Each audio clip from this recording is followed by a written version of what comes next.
a water bottle, yo. Why do you have that bottle right there? Oh, when you fill this up, it had. I know you might not believe this, but this has a finite value. You don't. That's I don't have hammer space. How? I don't have hammer space. So when I filled it up, it had reached its limit. So this is what would have been the overflow. And clearly, I have a lot of electronics. You need a filter. You need a filter on your sink so you can just. I have one. Oh, but why are you buying water to put water in your container? That's different. What up, McKenna? What up, McKenna? It's different. It's absolutely a different. Like I've often heard little jokey gatekeeping stuff about and one of the things about water that I've heard that like people are adamant about is like don't drink cold water. Like I've seen that a lot. I've seen it. I'm too. Like I do what I want. I like my water cold. Like I don't give a fuck how you. What up, cuz? Like, I don't give a fuck how you like your water. Yo, how you like your water. But one of the little jokey gatekeeping things that I have, which I feel is absolutely true, is only people who don't drink water don't understand that different water tastes different. Well, yeah, absolutely. Yeah, like it's a lot of people. Oh, this water it tastes no, it doesn't. No. I've heard people say to me that they think there's no difference between the taste of filtered. Oh, see, and regular. Yeah. I'm like, yeah, you don't drink a lot of water, or yeah, that's what it is, because there's clearly a taste difference. Clearly. What up, Biddy? It's clear taste difference. Like if I was to go to my faucet right now and turn that shit on and drink that shit, right next to that faucet, I would be. There's the filtered thing. It's not. It don't because I'm not used to it anymore. Right now. The water we get water sent to the house. What up, sis? We get water every week sent to the house. These 4 big ass jugs that goes on the dispenser thing that also makes ice, right? So there's not a huge difference between that water and the water that comes without filtration. It is a difference, but it's not that much. Right. It's not that much. But there's 100% of difference, bro. And like you said, people who don't drink different brands. There's different brands taste different. They just do. Yeah. Like there's some waters that are sweeter somehow. It's called Kool-Aid. No, nigga. No, you know what's funny? I thought about this recently. I have not had Kool-Aid in decades. Yo, same. Same. That whole I made Kool-Aid for my friend, that shit ain't been a thing. Nah. Yo, I'm sitting there. Siobhan, when's the last time you had Kool-Aid? When she goes to her mom's house. Cause it don't be here. Right. I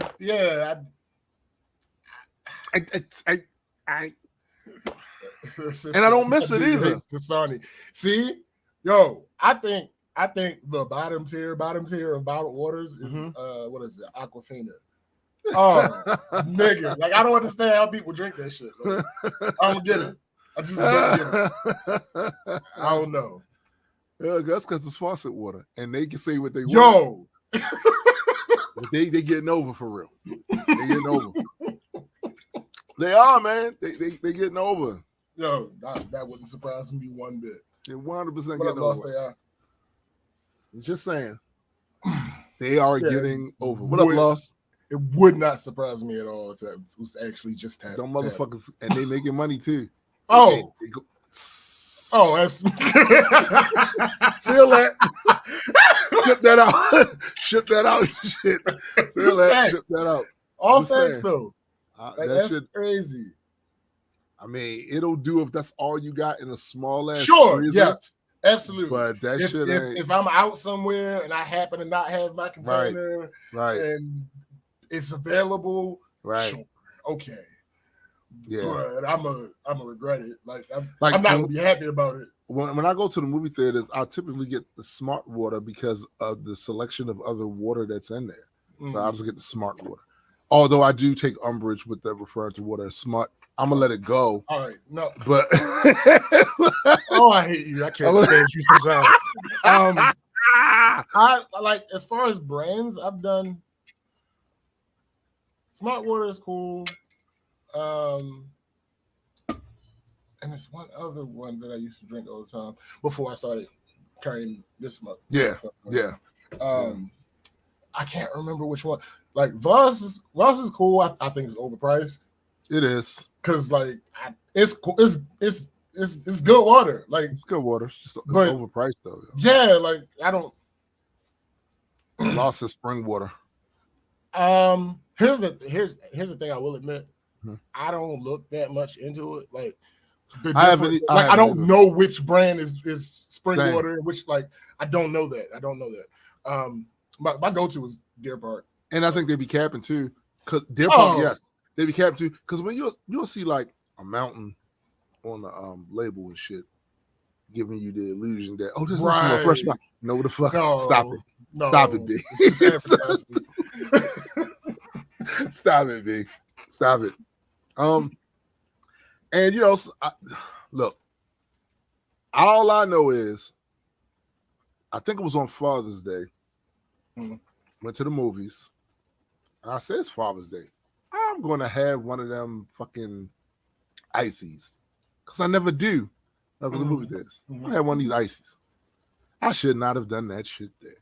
Oh, I drunk that shit. Now, mind you, some context.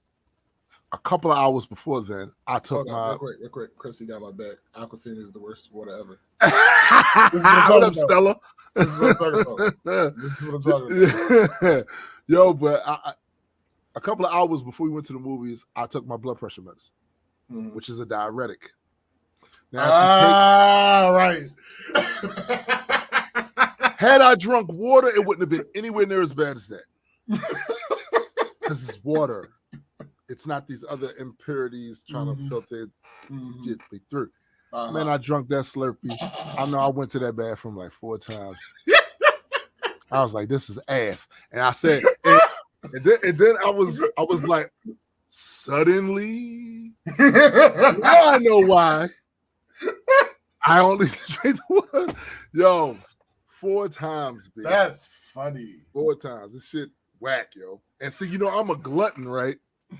So I'm never going to get the small Indian.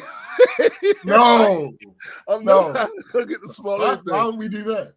It's not in me to do, right? So don't make sense. I got the big dumbass, and I'm like, financially it don't make sense, right? Like it never in the movie theaters. Come on, bro. In most places, that's true. For some, I never understood why this is the case. I've heard theories. Financially, it never makes sense to get the small. Might as well get the big one. Might as well go get it.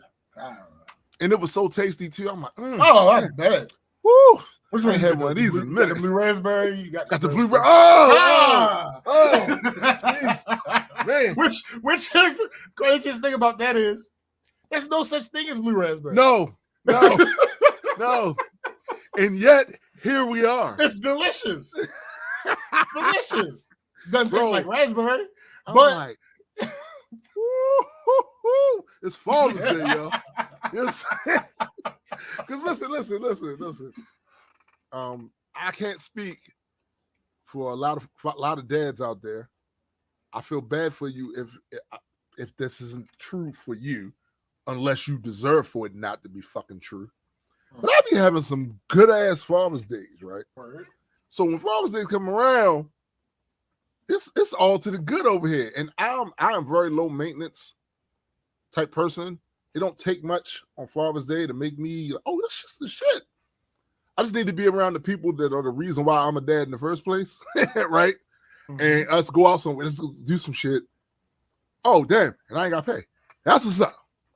Like, it's very, B, like, it don't take much for me. But that goddamn fucking icy definitely put a damper on that shit. I ain't gonna hold you. When we left out of the movie theater, my wife was like, "So you hungry? You want to go get some meat?" I was like, "Yeah." And I guess she was expecting me to talk about go to some sit down restaurant. Nah, let's go ahead someplace where I can get a goddamn milkshake and shit. And my son was like, You can do that and sit down. "I want to." Again. I'm just saying that's true, but I ain't need all that. All I needed was my video games. I come back home, play some video games. You know, I ain't need all that. And my son was like, "I'm trying to be like that. that you don't, you know what I'm saying? I don't need all that." Facts. Listen, it's hard it's only a couple of things more my wife could probably do that's on my bucket list for Father's Day. I met Stan Lee on Father's Day. Right. You know what I'm saying? I'm just saying. I'm good. I'm good. Just regular shit. Oh, it came home to a seafood feast. What? What? Come on, man. Come on. But I will never. And The Rock means ever drink another icy. Goddamn movie thing. It's not happening, B. It's not happening. It's water. It's water. I mean, sure, yeah. That's it. It's just water. I got you. But anyway, we are, God damn, we're 34 minutes in? No, we're 11 minutes in. Oh, okay. Why do you think? Because I saw something that wasn't what it was. We're 11 minutes in. Go ahead. So I might as well do this intro right now. Me. Welcome everyone to the Black Culture Geeks podcast. This is my man SBJ. And I am Tombstone the Dead Man, and we are just a couple of geeks talking about pop culture from a black perspective. Facts indeed. We have another rousing episode of the Black Culture Geeks, aka Saturday morning cartoons. And I'm sure, as you know, SBJ probably has something on the agenda. I don't know what it is, but I do know. I mean, you know what it is. You don't know what it is, but you know what it is. I do, right. You know what I'm saying? But what I do know is we had weeks. Our week wasn't all that whatever, but yeah, we had weeks. So we're gonna go into that. I'm sure SPJ had a week that he's willing to talk about here. We're gonna go into that. You know what I'm saying? I'll start first because I don't have really a whole lot. As per usual, I typically have observations and shit like that, which SPJ does too. Actually, it's shit that he's observing, shit that he's watching all throughout the course of the week. I am the watcher. He who watches. Yeah. He who watches and shit. Something that I saw. Oh, first of all, Maryland has been getting rocked by thunderstorms this whole week. At least where I'm at. Be right back. So I am Graydon and I designing the last leg of the comic book character trading cards, right? The last little bit of it getting designed. And you know, this collaborative work is always done online, right? We don't live in the same state. And we feel fortunate that the technology is at the point where we can do shit like this and not have to be anywhere in the same area. But God damn it, thunder, lightning, just goosh. Cannon to the left of them. Cannon to the right of them. You know, like bully and various. Yo, you're dumb. Listen. My power kept either the power would go out, right, or the breakers. It'd be a breaker here, a breaker there. I'm like, what the fuck? And right in the middle. So the first time that happened, I did not actively save the progress of the trading card design that I was doing. Thankfully, though, Photoshop kind of is set up maybe as a default setting on there where it does retain the memory of the last thing or so, because benefited from what is a stupid situation. Adobe has auto what up, save Jason? and recovery as two separate things that are on by default. The reason that they had, and people think about that like, oh, that's great. No, because the feature is a direct result of a symptom that they won't fix. Their shit crashes all the time. It does. Instead of fixing that, they have auto recovery and auto save as two separate things to have redundancy. So in case something does happen, right, you got your shit. Interesting. No, and Stella is right about the DAWs. I wish DAWs did that shit too. FL does. Do you have to set it up? No. No, you're right. It does, because mine does do that. Yeah, automatically. You're right. It does do that. I mean, I just, like I said, we benefited from the mistake that they won't fix. Yeah. And I managed to retain the work. So this is by no means the finished. God damn. My bad. This is by no means the finished product. There's still some. Our head of art direction has got to take a look at it, but I'm gonna show y'all a sneak peek at the back of it now.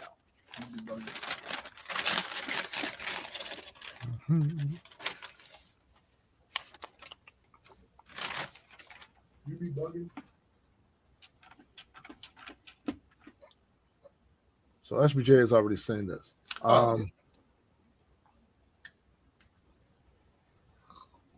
Now, like I said, this is just a sneak peek. Oh my God. It's just a sneak peek. Oh, I'm getting old. Oh, you know. It's good. But it's so sweet. Nigga. Yo, I know. I know. I'm so glad I got my water. I know. Hey, don't blow up my spot, sis.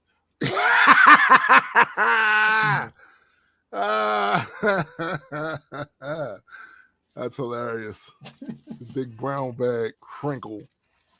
Listen. But yeah, like I said, our head of art director, Joseph, he has to go over it, give it his stamp. Being a small company, we all do have different roles, but the roles overlap. So sometimes I'll be doing some graphic design, right? And sometimes Joseph will be editing something, right? And the same with Graydon. You know, like Graydon doesn't do much of the graphic design himself, but he does have ideas about, and he gives his feedback. Yo, what if we do this? And a lot of my ideas be dope, super dope, right? So that shit is dumb sweet. Nigga. Look at that look on your face. That was almost the jazz face, bro. That was almost the jazz face right there. But yeah, like the amount of thunderstorms we have just been having. And here's a spoiler. So I looked at the weather for right, exactly. Like I looked at the forecast for the day in my area, and we're gonna get them again. Now it says on the forecast after 1, which means it'll be during the show. So we're gonna wait and see if the power stays on from them big dumbass lightning cracks and shit. I mean, they were loud as shit, shaking the fucking house. What the fuck? Yo, we had a dry one when I was at work one day. No rain, not a drop. You just heard. I'm like, that's I know what you're talking about, because they literally did that shit and the power went out. What the fuck? Stella, yes. There is a version of Earth in the story. We actually talk about it a little bit. We talked about it a little bit in the synopsis on our Kickstarter that we did. There is a version of Earth. It is not a one-to-one to this place, but there are similarities. But yo, so McKenna says Florida's not real. She says that in Narnia currently it's 107 degrees here, dangerously humid today because it's about to rain. All right, so it's definitely going to rain today. Where I'm at least when I went outside earlier today, it's definitely gonna come down. Now, like I said, the forecast said around 1, so we'll see. Also, say what? I said we shall see. We shall see. Also, this is an observation.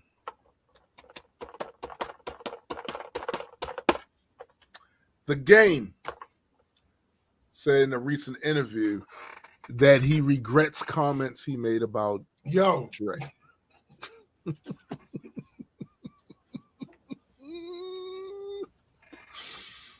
The comment that in particular that he's talking about is where he said that Kanye did more for him in 2 weeks. Couple days, yeah. Or something like that than Dre did. It was 2 weeks. It was 2 weeks. Then Dre did his whole career. Mm-hmm. So he says to the effect, so basically I was hollering at Nori and I'm a little inebriated. And I said some things that I meant. I'm not going to take it back. I ain't no sucker. But having Dre do anything for your project, anything in your career, touch any part of anything you're doing in life is such a blessing that I shall not ever shit on that again. Then he continued, and I haven't talked to Dre since. And it don't really matter if we talk again in life. Like, I'm a stand-up Compton, LA nigga. And it is what it is. I said what I said. I'm not going back on it. It's just that I should have actually gave him more grace for what he did do. And that was actually mentoring me and doing things that nobody could have done for me in my career. When I was talking on there, I was speaking in terms of what Ye was doing right at the moment, which was life-changing for me in that moment last year. And then I based it on Dre's lack thereof because I took the business part personal and I should have just left it business. But Dre is Dre, bro. We all know what Dr. Dre do. The Game added. Cap. It's so much cap. So much cap. Here's the thing. Game. You talk too fucking much. This has been your issue your entire career. Mm-hmm.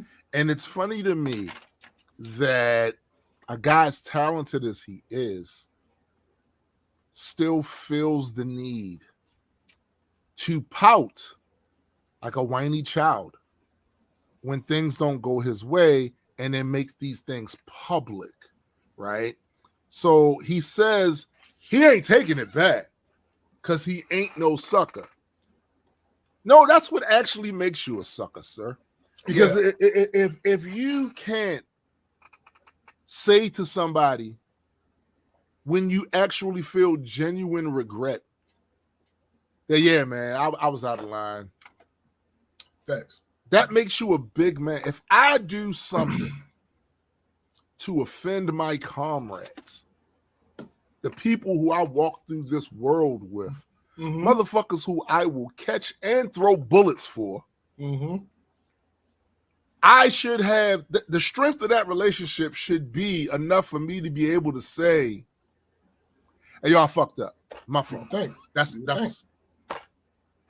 what you would think.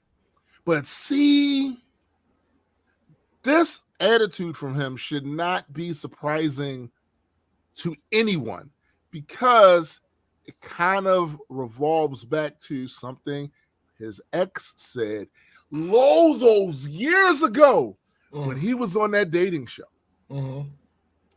He always tried to be acting like he hard, but he really not. See, now look. Game a big nigga. Yeah, let's parse this. Right. Let's separate two things, right? Yeah.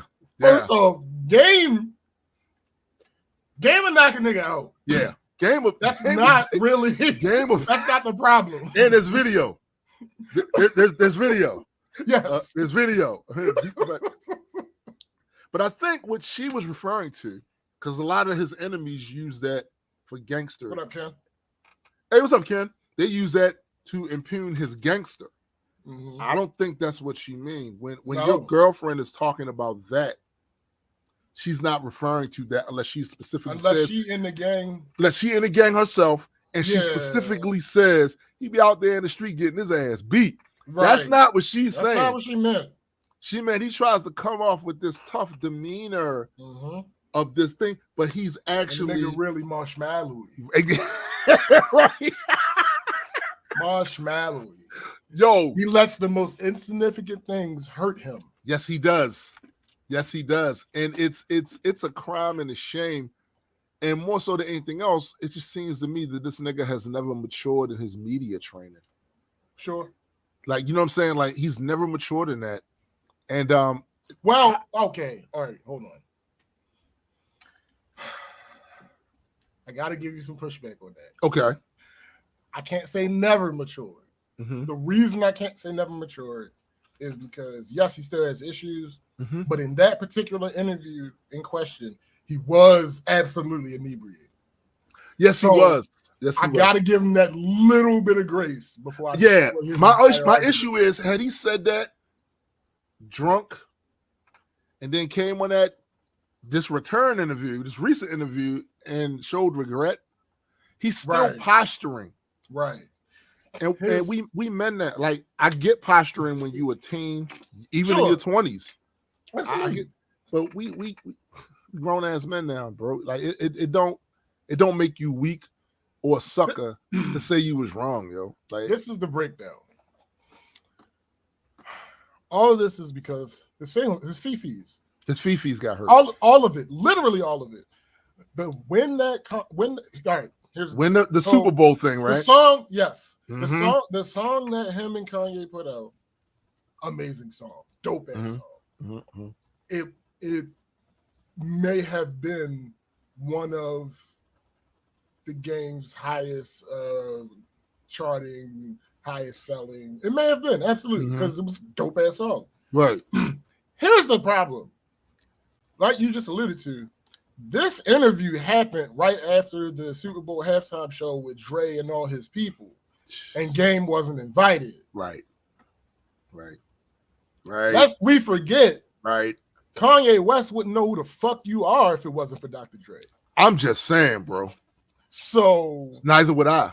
you can't say that Kanye did more in 2 weeks for your career. He specifically said career. Yes. So he here's said the career, thing. bro. Your net worth ain't go up a bunch. I was thinking that too, Because bro. you said career. If Yeah. Kanye, let's say Kanye, he knew he was about to fuck his shit up, and he handed you 250 mil. Right. Right.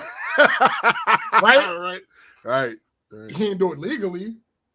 And But when he I slid it don't off mean too. it's illegal, but Right. he didn't officially Right. give you 250 But he slid it mil. off. Yo, take He slid it off to you like, there you go. Yeah. That's not him boosting your career. No. Because again, it's not an official capacity. Mm-mm. Kanye produced some songs for you for your album. He got on that track Mhm. again. As much y'all know how I feel about Kanye, Right. but the song was amazing. Right. I can't front. Dr. Dre signs you Yeah. and then puts you Yeah. with who was at the time The hottest, the hottest the hottest nigga in hottest hip hop, act yo. in the game. You ain't know this nigga. Dre did that. Right. Dre produced your first and second album. What are you talking about? Yeah, I don't know. I don't get it. I don't understand. And it's totally because of feelings. It's not anything else. There's nothing logical he could say about that. He was just feeling good about his interaction with Kanye. Absolutely. And he's feeling good about that at the time, and he threw that up He there. was feeling salty about Dre. He's feeling salty about Dre at the time. And it's just one of these things where it's like, bruh, find some more productive shit to get engagement for, bruh.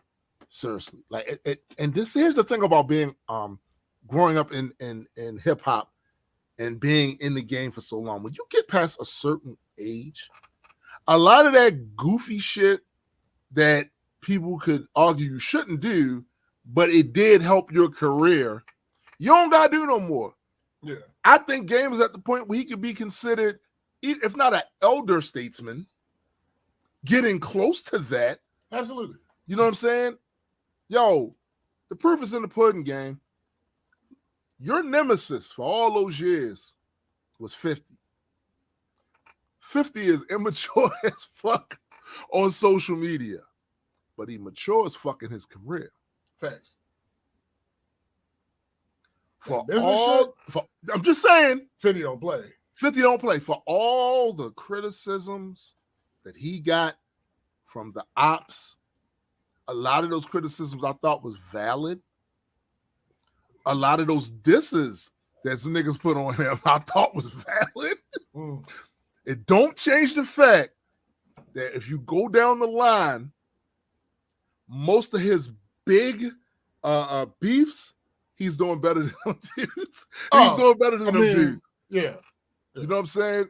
So there was a method to that madness. I don't see the method to this game. And respectfully, it don't make you a sucker to say that you have regrets and you spoke out of turn and you exaggerated at the time. You was drunk, blah, blah, blah. Yeah, you said some dumb shit. You said some dumb shit. That don't make you a sucker to say that. I'm probably going to say some dumb shit about it. And he's probably going to say, yeah, but that don't make you a sucker, bro. I don't know who taught you that. I know there's probably a bunch of toxic masculinity has been surrounding you your whole life. I know what that's like. Same with me. A lot of some of the closest people in my life, males in my life, were toxic as fuck. So I was toxic as fuck. You know what I'm saying? And I'm still toxic about some shit. But I acknowledge that. Oh, see, that's a remnant, a leftover from. You know what I'm saying? I get it, bro. I really do. But you gotta grow up. That's probably the last. That's probably going to be the last step that you need to take, right? The last step that you need to take is acknowledging the fact that you have surpassed your peers that you grew up with in the neighborhood. Yeah. And the expectations they put on each other don't got nothing to do with you, bro. You're an icon at this point in hip hop. You've been part of big hip hop moments. You have transcended that dumbass street mentality. And for those who say, well, them people, they none of them should be acting like that. I got to tell you, from the outside looking in, sure. But when you're in the mix, as somebody that was in the mix, there are societal rewards for being that toxic in that community. You get viewed with a certain level of respect in that community. As that might seem, in these impoverished urban areas, the more you are willing to beat a motherfucker to piss run down his leg, the more respect you're going to get from the people around there. And that respect can backfire on you. Absolutely. But for a long time, it does protect you. I got to shoot him. Yeah, exactly. That right there. Like, I knew I had to be a certain type of way because I had a little sister. And what none of you niggas going to, boy, that was my whole mentality. There's never going to be a time where there's a phone call or she come running, and nope, I'm nipping all that shit. So when the beef is on, I'm going to show up and show out. So y'all know, oh, that's Landa's sister right there. You better not. Yup. Right.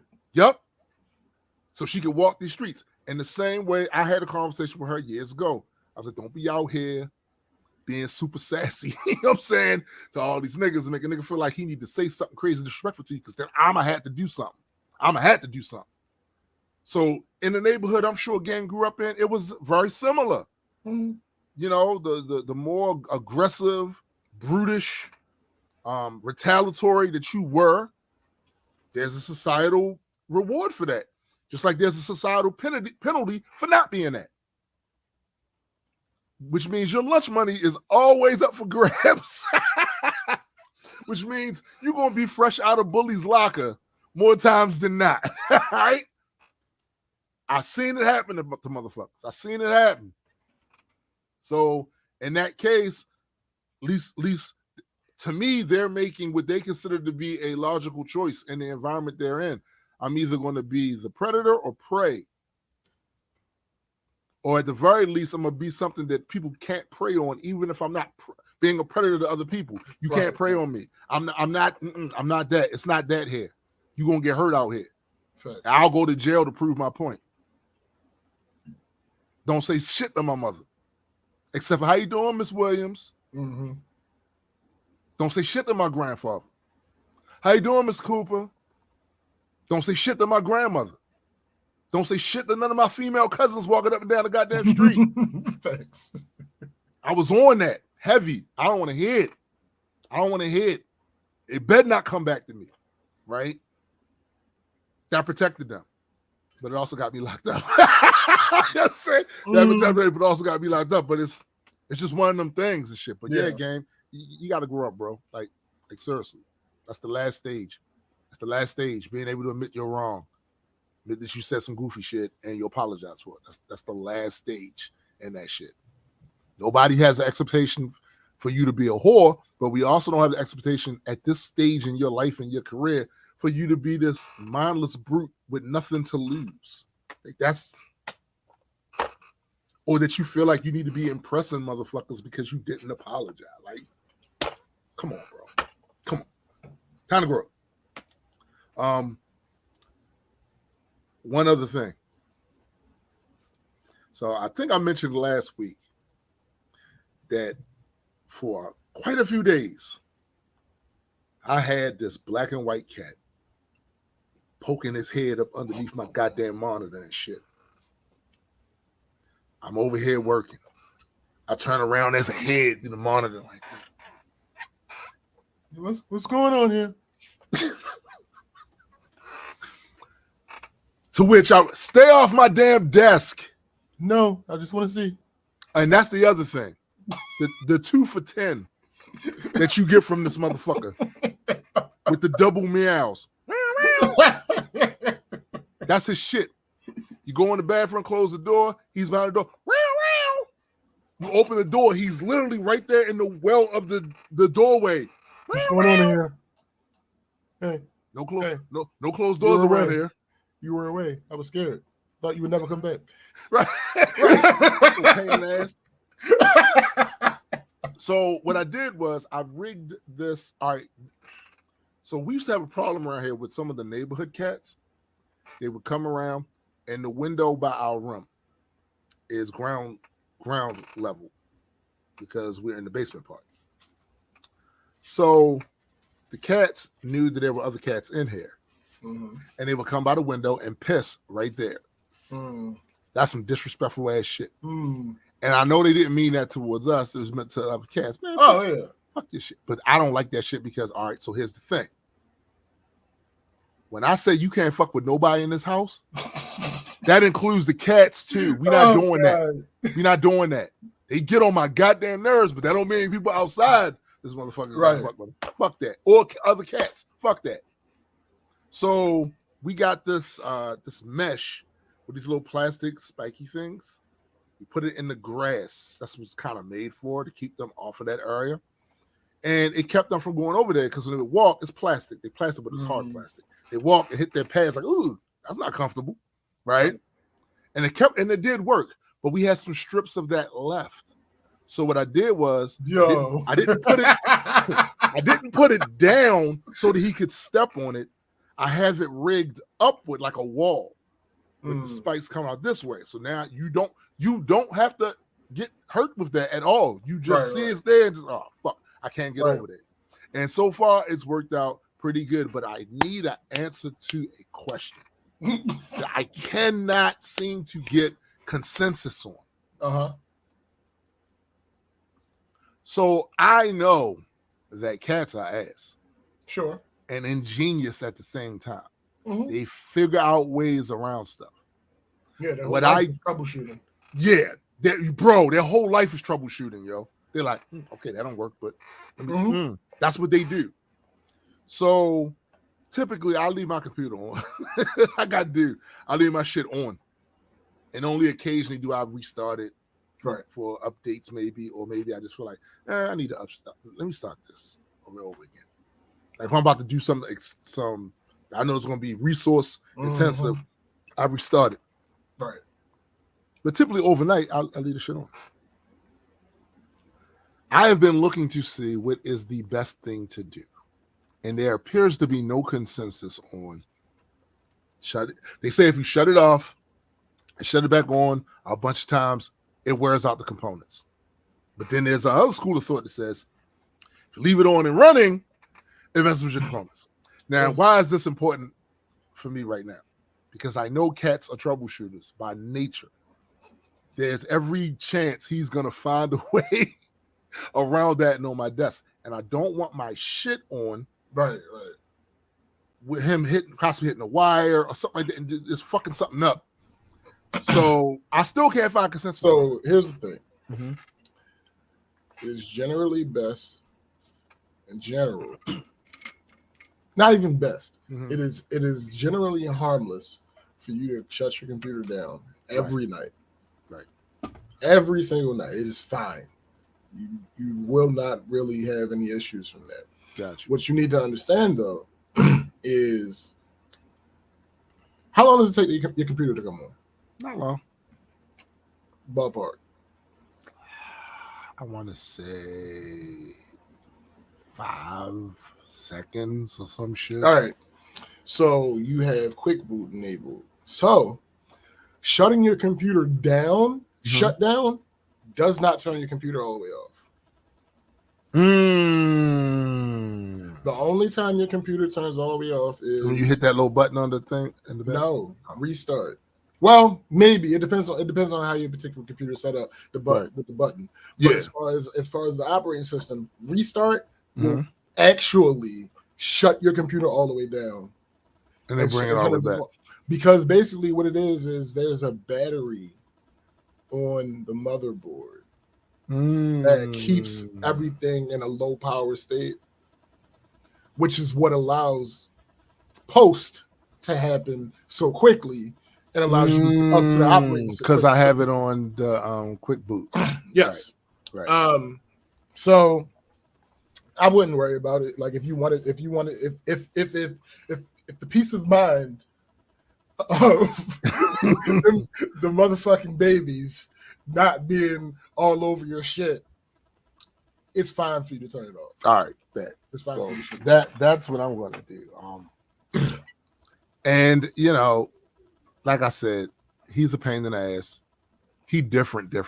All these, he is. All these cats in here are different. They are different personalities. That's a cat thing, period, right?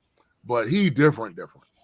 Like that motherfucker is the craziest shit we had in here in a while. I would say he's not in the same vein as Shaka was, because Shaka was a king. And he wanted to make sure every cat in this motherfucking house knew it from the time he was a kitten. He came in this bitch walking on cats' backs. Like, fuck that. It's Siamese in this bitch. You know what I'm saying? And he was a terror. And we ain't even have him long because he wound up escaping out of the house as a kitten and probably got lost, right? T'Challa was a personality. He definitely was a personality, but we didn't really get to see the personality until I started letting him go outside. Right? You start seeing his personality with him. Right. This boy here, he's a nutbag. Hey. He is 100% nut, but he's not a violent. Right. He's not that, but he's annoying. He annoys other cats. And he don't know when enough is enough. The other cats, like the way they be spitting at him is like, it's wet. It sound like a pit of vipers. Fuck away from me. And he's still like going at him, doing the thing that's annoying them. Stella asks, so even unplugged, the computer is still powered by battery. Discord answered it. Yeah, Simo says. Yeah. It's, and again, There are slight variations depending on what brand, the computer you have, settings you have, all that type of stuff. But in general, that's like Jason said, shutdown is kind of like a sleep mode. Got you. So my peace of mind, I can't have motherfuckers fucking my shit up, man. I have too much stuff to do with that shit. So yeah, that's what I'll do, because it might be inevitable that he finds a way around the shit. And until I decide to actually spring for a partition or some shit that goes around here, I just want to feel secure about my equipment not being fucked up. You know what I'm saying? But yeah, that was my week. Word. All right. So the first thing happened at work, but it's not work related. Ah, gotcha. I absolutely hate people who don't know how to whisper. Wait a minute, hold up. What do you mean, SBJ? What I hate slightly more though is people who whisper too well when they're talking to me. I already have bad hearing. But now I gotta either keep asking you to repeat yourself or try to read context clues in body language or read your lips. Now I can read lips a little bit, but I don't like staring at people. Like, that's not like, there are some people who, if they're having conversation, you stare into the eyes of your woman all the time. I actually don't. But there are some people who, when they're talking to you one-on-one, they will be eyes wide. I know. I don't do that. It's disturbing. It is disturbing to me. Here's the thing. Well, it's person by person for why they do it. Sure. But I notice if I'm staring somebody dead in their face, it's because I'm about to fuck you up. Well, that's funny. We may or may not come back to that. So, like I said, I don't like staring at people. So anything that I can't figure out, right? I either gotta fill in the blank, or I gotta lie and act like I heard you. Yeah. It's a it sucks. It sucks. I don't like it. Yes, that's it, sis. That's it right there. Like, it's too intense. It is. Like, why are we? Like, we're not about to have a duel. Like, we might. Like, keep that shit up. All right. This is why dogs don't like that shit. That's facts. Yeah. A lot of animals don't like that. Cats. Here's the thing. Cats have this slow blink. They do. That they do when they like you. Yeah. Yep. But yeah, no. But and also, why know with T'Challa, he's trying to read. What I notice about him is he's trying to read. What are you? Trying to, and he's looking at you intently. Well, that's what he do with me. Right. Oh, all right. Like, what the fuck you got going on? It was a solid communication. You know what I'm saying? like we kind of knew, like, all right, you about to go over there. Oh, all right, that sort of shit, right? But like you said, the other cats, they do the little slow blink bullshit. Yeah. And I'd be like, don't be slow blinking at me, because you nigga, what? Fuck out of here. That bullshit. Oh God. Creative. Stella says he blinks with his cats to communicate. I do the same thing. Hey, creative. So again, Justin EP is still streaming. Yes, it's available on Bandcamp. Yes, it is. Power is still out there streaming. Yeah, the new single, "They'll Never Get Me Down," it's out. It's streaming. Yo, no. See, first of all, nah, nigga. What? This motherfucker be dropping little videos and don't be saying shit. Why would I? What? I had to find. I was going through YouTube and it just popped up like, this nigga just dropped it. I need to be sharing this shit. Yeah, sure, but nothing. It is what it is. And the next song he's dropping soon. You'll start seeing promo for that in the near future. And he dropped a freestyle rap again on social medias. You're welcome, people. I mean, it's in the very beginning, the first line. Oh, okay. If y'all ain't here, if y'all heard it, y'all know. If y'all haven't heard it, go find it. This week, existential creative crises and imposter syndrome and all that bullshit started my week. Damn. The remnants of the catastrophe from Friday, with me not getting all the footage that I recorded, seeped into this week. Damn. And then the videos that I do have aren't the best they could possibly be. I was going through it, but then we should have did that shit together. But then I started writing my universe again. Yes, he did. Bruh. See, this is the exact reason why I take so many breaks from writing. This shit is addictive and extremely consuming. Yes, it is. In this week alone, I have fleshed out my first story, created 4.5 new characters. What the half is, it's just a fetus at this point. Intertwined them with my existing stories and started working on 2 new stories featuring them. And this is since Wednesday. Because as I've talked about on here several times, I have an addictive personality. So same. You're a glutton. Yeah, absolutely. Here's the thing about that though, bro. This is the time to do it. Oh, sure. That was the reason I initially was like, all right, let me go and do something. Yeah, because for those of you that maybe, I don't know if it's anybody here is not here every week, SBJ is bringing his IP, his comic book IP, to Majestic, so get published on Majestic. So look, it's SBJ, my man Christopher, and Sci-Fi are the 3 other writers with other IPs that are going to be published on Majestic. There's a shit ton of other little short stories in the anthology series that Graydon's writing. I have a bunch of other fucking IPs outside of Extropy and Entropy myself that I'm currently working on, creating the characters, the universe. I'm at least 5 pages in to one of the issues now.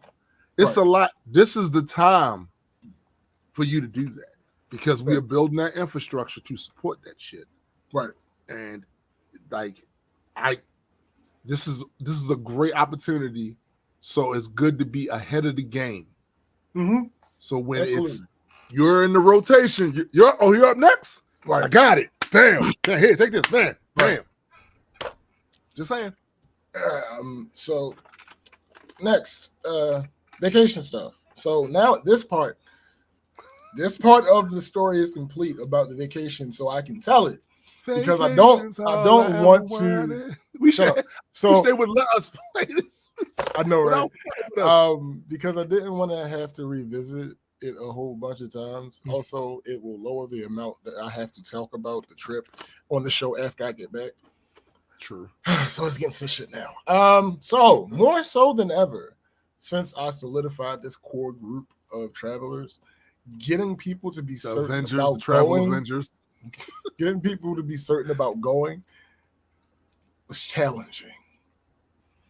This core group was basically established in 2021. Damn, y'all company with that Myrtle Beach trip. Shut up. Oh, since that trip, we've been on like 6 more trips. For all 6, there was little to no wishy-washy shit. That's one of the main reasons I stuck with this core group, because that eliminates one of the biggest problems with group trip planning. There was a little with the Atlanta trip. There was a little more with the Jamaica trip. Now, with the combination of my upcoming birthday trip and the upcoming Myrtle Beach trip, it's reached unacceptable levels. I knew it would come back. I knew it would come back. I also want to address something. My ability to stand on my word and hold other people accountable. 10 toes. is legendary. So mythical, in fact, that a lot of people don't quite understand it.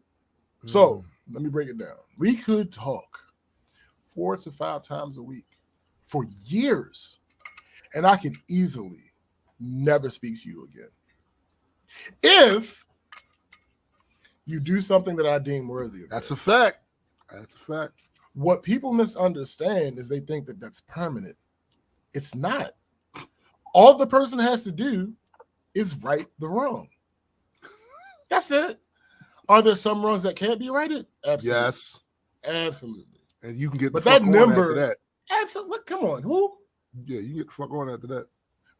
But that number isn't super high. Right. Plus, there are other factors. What's our relationship compared to what the grievance was? Are there external factors? Like, for instance, in my hanging out friend group, I had that one issue with my own girl. I don't feel like she righted the wrong to the highest degree. But the external factor of it being the going out group allowed me to accept her tepid apology. Yeah. And here's the thing. Once that was over, we went right back to how we were before the disagreement. If I tell you we good, we good. Right. Like there ain't no lingering resentment or no shit like. Nah, we good. Right. I say that to say that there were people who I had mentally shut off from inviting on trips that ended up vacationing with us after that point. Yeah. Chrissy, for instance, had made her way to the no invite club. But that's because she kept saying no. And who the fuck wants to keep asking? Like I'm not gonna keep bothering you. Because at a certain point, I'm pattern guy. At a certain point, all right, clearly, whatever the case, because what I'm also not is I'm not gonna pry at your reasons. No, facts. That's none of my business. Hey, we going to such and such and such. Can you try to go? No, I don't think I'm gonna be able to make it. All right, cool. Yeah, I'm not gonna go in and ask you why can't you go? No, it's not me. So what got her out of that club? Well, my birthday trip to Atlanta was like one day off from her and her friend's birthday trip to Atlanta. They were supposed to go the day after we went. Yeah. Then she saw that the weather was supposed to be ass here the day that they were supposed to fly out, which would have inevitably led to delays and shit. Yes, it would have. So they decided to come a day early. We had a bunch of room in our Airbnb. They stayed that first night with us instead of adding an extra room on to where they were staying. And we ended up hanging together for a good portion of that trip. Right. Fab's girl was on the no invite list because of how she acted leading up to and throughout the entire Cancun trip. This was where they met. You know, they didn't know each other on this trip. This is where they met. How did she briefly get off that list? They were in a relationship by the time the Dominican Republic trip happened, and it was his birthday. So I insisted that she be there. That didn't go well, but the point stands. So back to the main point. Niggas been real waffly. niggas be eating Legos and Egos. I mean, with the syrup, or is it? Nah, straight out the. Oh, straight out the box, not even. Niggas been real waffly lately, and I don't like that. And I Marcus also has a tendency to be impulsive, and he decided to invite somebody that he had only met once on this Myrtle Beach trip. Now, oh shit! So at this point, he is 0-3 or 0-4 at trying to add people to these trips. The person he invited actually like 0-5. Damn. Yeah, because the two girls, they never came. They didn't end up coming, and they ended up making everybody have to pay. They caused a ruckus. Those first two girls. Really? Yeah, that's the Miami trip. A whole bunch of shit happened with that. So that didn't work. His mother was one of the people. His mother, I love his mother dearly. His mother is terrible. Like his mother is my way, my way, my way, my way, my way, my way. No.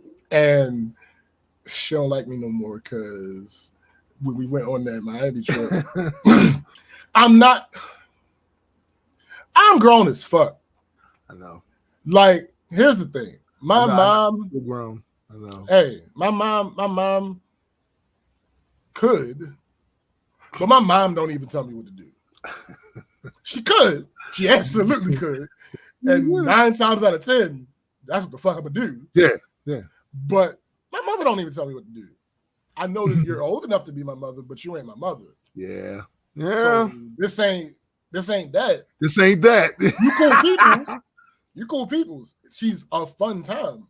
But when she gets in those modes where it's like, this is what's happening. No, this is not what's happening. Right. I'm good. But yeah, so she declined to come on any more group trips. Wow. Because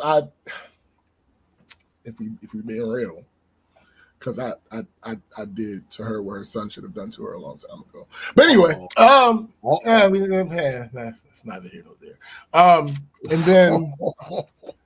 And then one of the people he invited on one of the trips came, but that's the dude he was messing with, and they ended up not messing.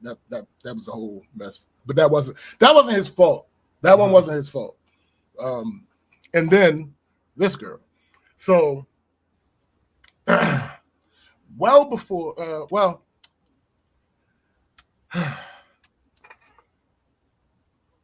here's the thing. She's actually a friend of Fab's. This girl we're talking about. And we met her at Fab's house one day when we were having a game night. She's cool people. She's fun to hang out with. So when Marcus asked if she could come, I went along with it. But I was skeptical from the jump. We ain't never broke bread with this person. That's always my first thing I think about when going. Yeah.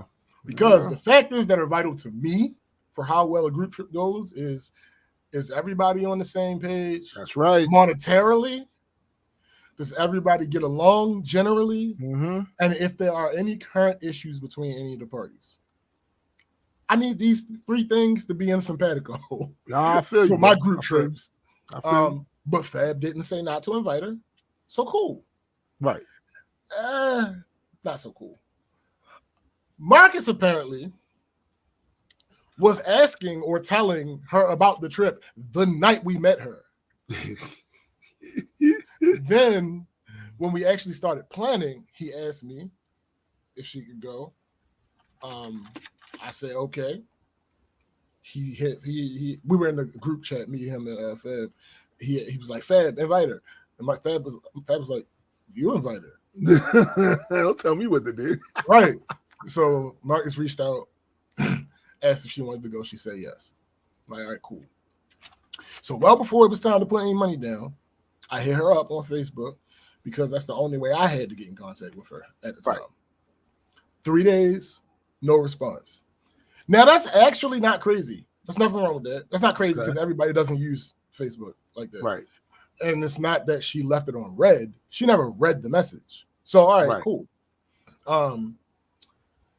But it was close to time to start figuring out how much money everybody was going to have to pay. Right. So one day I was on the phone with Fab for something completely unrelated. And I was like, hey, yo, what's up with your homegirl? Is she going on the trip or not? So he gave me her number. This is our complete correspondence.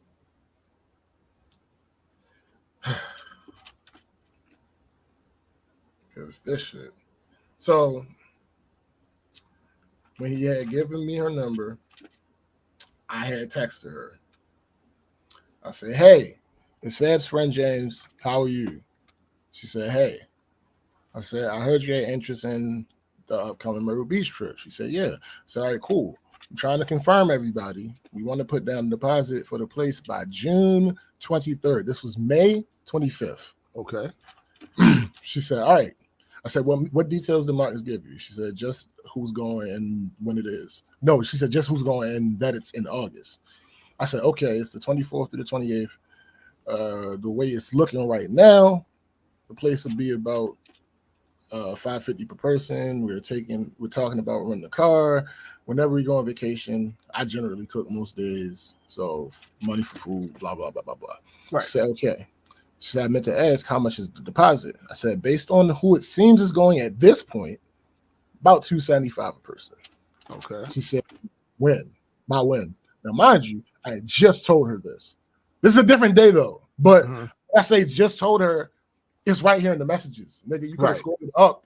You could have scrolled up, not even a full page, and you would have seen it. But whatever. I told her 23rd. She said, okay. Next time I talked to her, good morning. Do you have any food allergies or things you don't eat? She said, no. I said, all right, cool. Then June 1st, because again, we wanted to do the deposit by June 23rd. June 1st, I started hitting everybody deposit updates. June 1st, we set a deposit by 23rd. Here are the top two choices. This is the price for this unit. This is the price for that unit. Blah, blah, blah. Absolutely, Discord. This is the price for this unit. This is the price for that unit. Blah, blah, blah. She said, okay, I'm game. I said, bet. She said, do I cash app you? I said, yes, ma'am. After it's decided which one we're going to pick, I'll send you my cash app. Either that or Venmo is fine. She said, either one is cool. Is it just the crew getaway or can we bring a +1? I said, you can bring somebody if you like. Less money everybody else has to spend. Facts. Yeah, I don't care. She said, all right. Hit her up June 5th. Hey, if you haven't bought your flight yet, Southwest has a sale on points going on. No response. June 9th. Hey, 2 weeks until deposit. Final number is $552 for the unit. Deposit is $250. She said, all right, got you. June 16th. Hey, 1 week left. Here's my cash app. She said, thank you for the reminders. I said, I got to keep everybody in mind on it. She said, absolutely. June 23rd. Uh-oh. Good morning. It's deposit day. It's challenge day.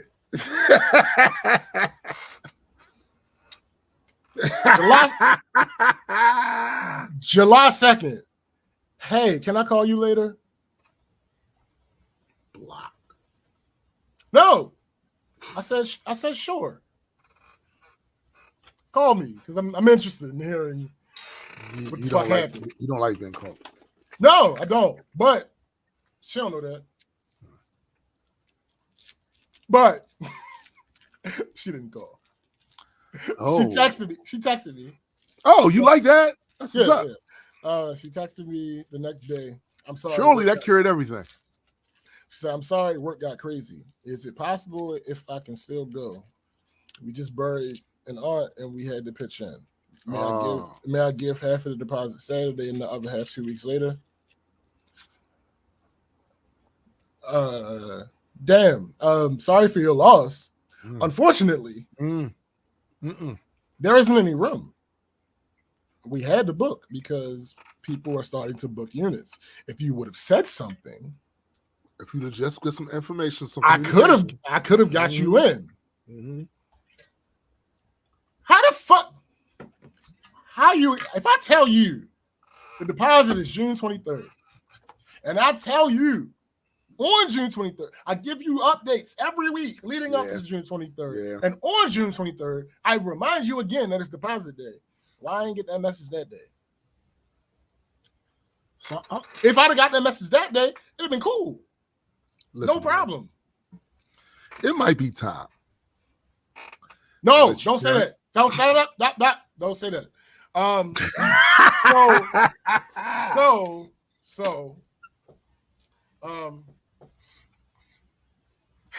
Now also during this time, one of my coworkers was trying her best to make the trip happen, but she had a car emergency that popped up,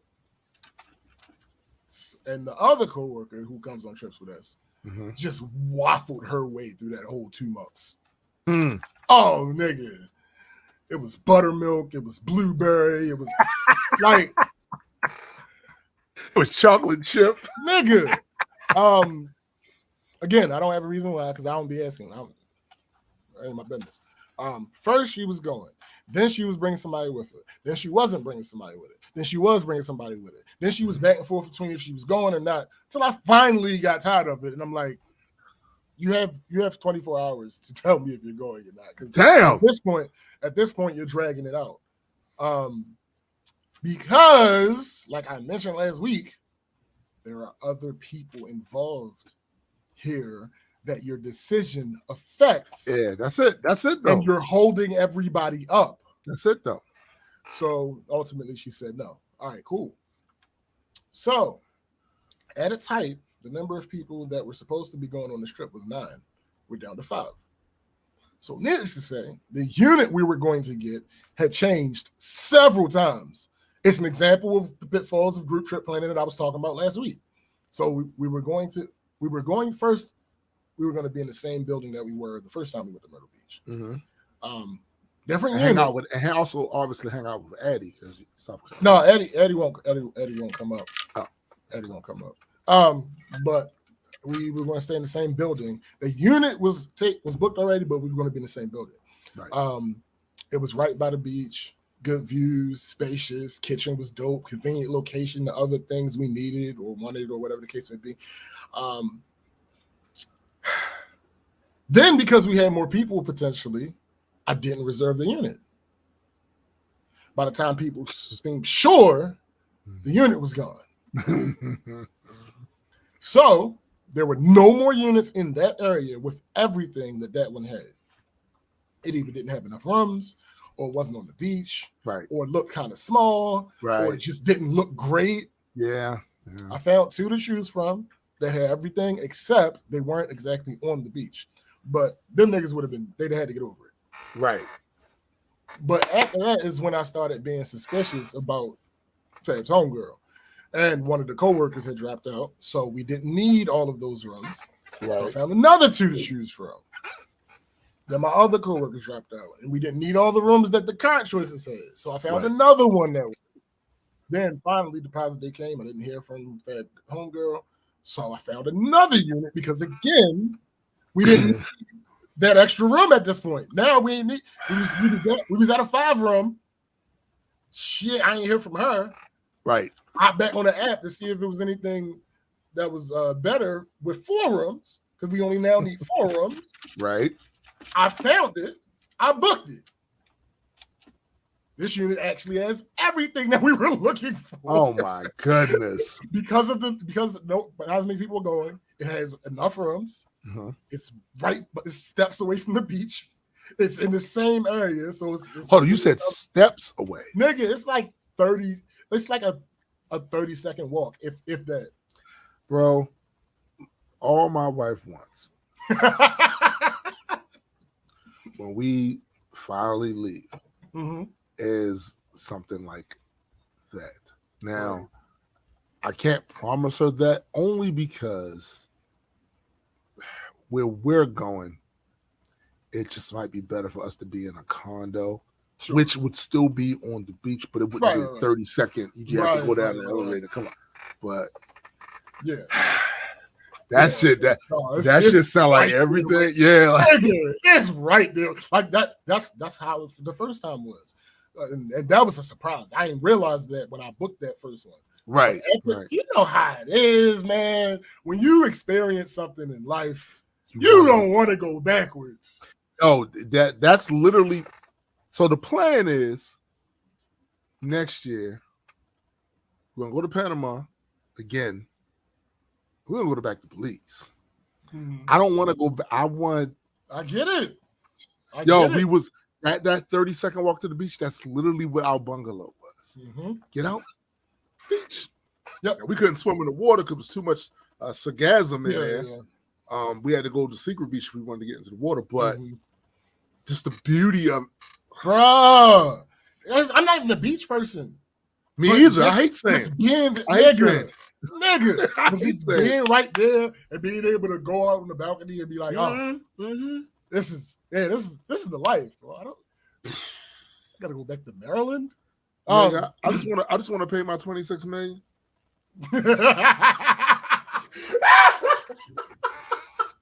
That's a private joke. Nigga, you gotta explain that. So you gotta explain that. So we had SPJ shared me this video where this guy was talking about how much money that the billionaires here right in the United States, the number of billionaires here could spend per billionaire to end homelessness here. It was 26 million.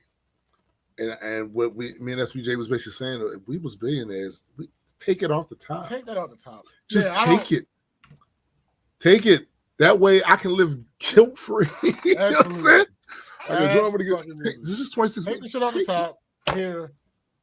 I don't need, matter of fact, if I only have $1 billion, I don't need the status. Fuck billionaire status. Nope. Take the 26 million. I'll be 974. Right.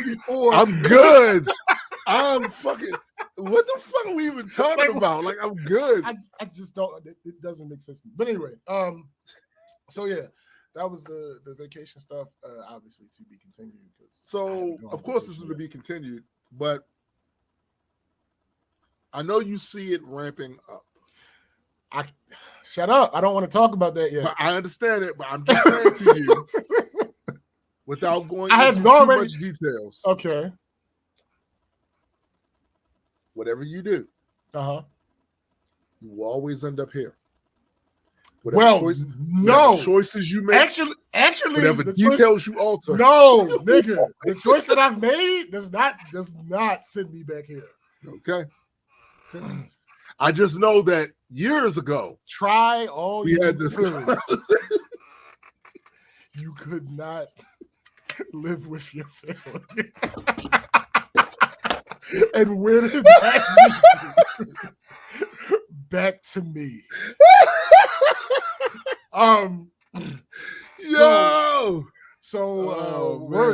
Work stuff. Hashtag the MCU is over.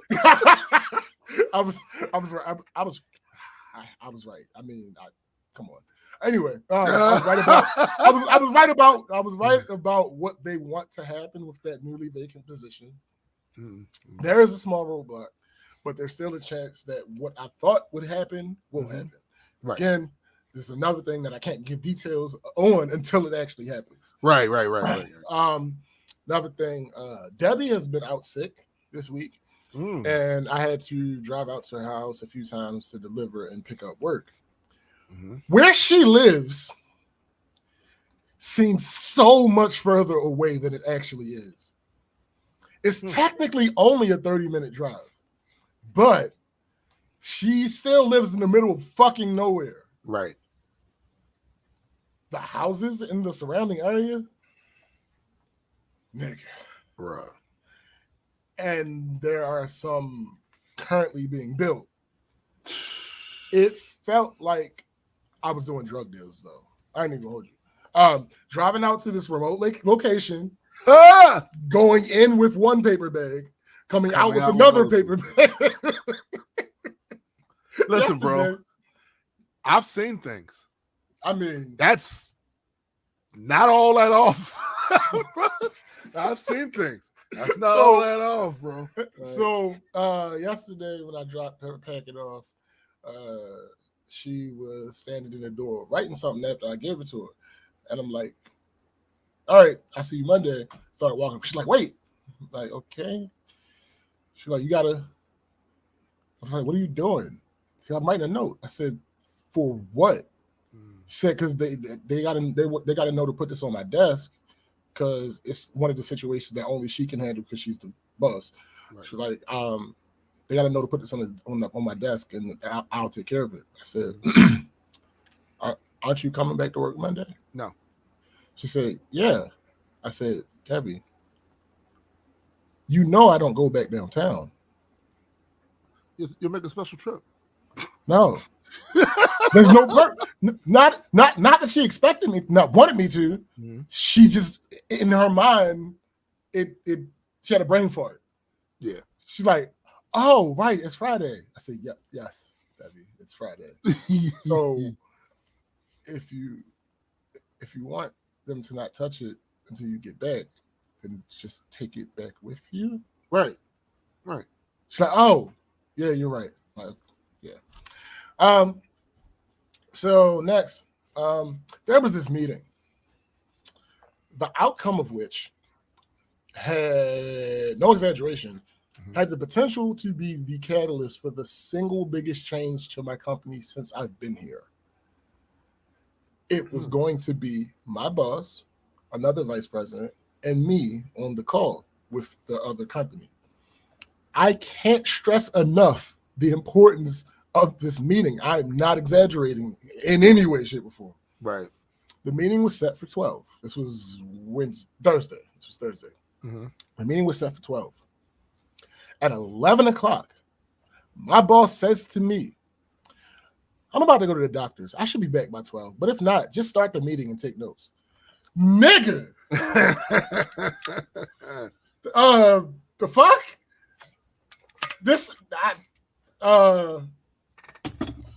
Now, of course, it's not what I said. Of course, it's not what you said. I said, okay. Of course, you said okay. But you know when your bread is buttered. Absolutely, but listen. This is it's a meeting, sir. No. Nigga, again, it's not just a meeting. Like I've talked about on here how like I've been in meetings that I feel like I shouldn't be in. This is nothing else. For future reference, there has never been a meeting that I was in that I shouldn't have been. Listen, if it was because of some fuck shit that took place, right? If I'm in the meeting, I had something to do with it in some way, shape, or form. If it was me having to instruct the meeting, I was supposed to be there. If it was nothing less than me as a supervisor in a meeting with management, with all of the management, and I'm supposed to be there. Here's the thing with that, right? There's a very important word that you used. You said, and I quote, what up, Cindy? Hey, Cindy. You said, and I quote, me as a supervisor. Yeah. I don't be that. You know, remember that Redman song, I be that? I don't be that. I'll be that. Listen, yeah, I don't be that. So you say that that's not your job title, and that's probably not. But there have been several times where I wouldn't say you quite supervised, but you definitely oversaw some shit. Sure. And this is no different. You'll take some notes. Yo, listen. Take some notes. Now here's the thing. 12 o'clock, Karen. I get on the call. Everybody else is there.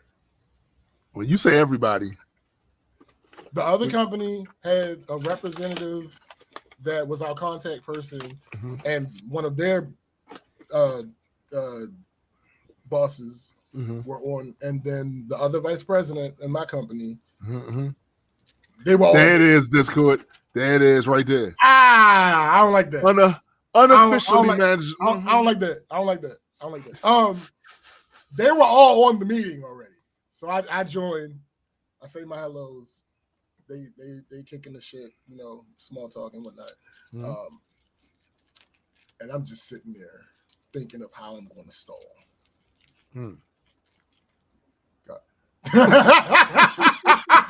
That is a fact, McKenna.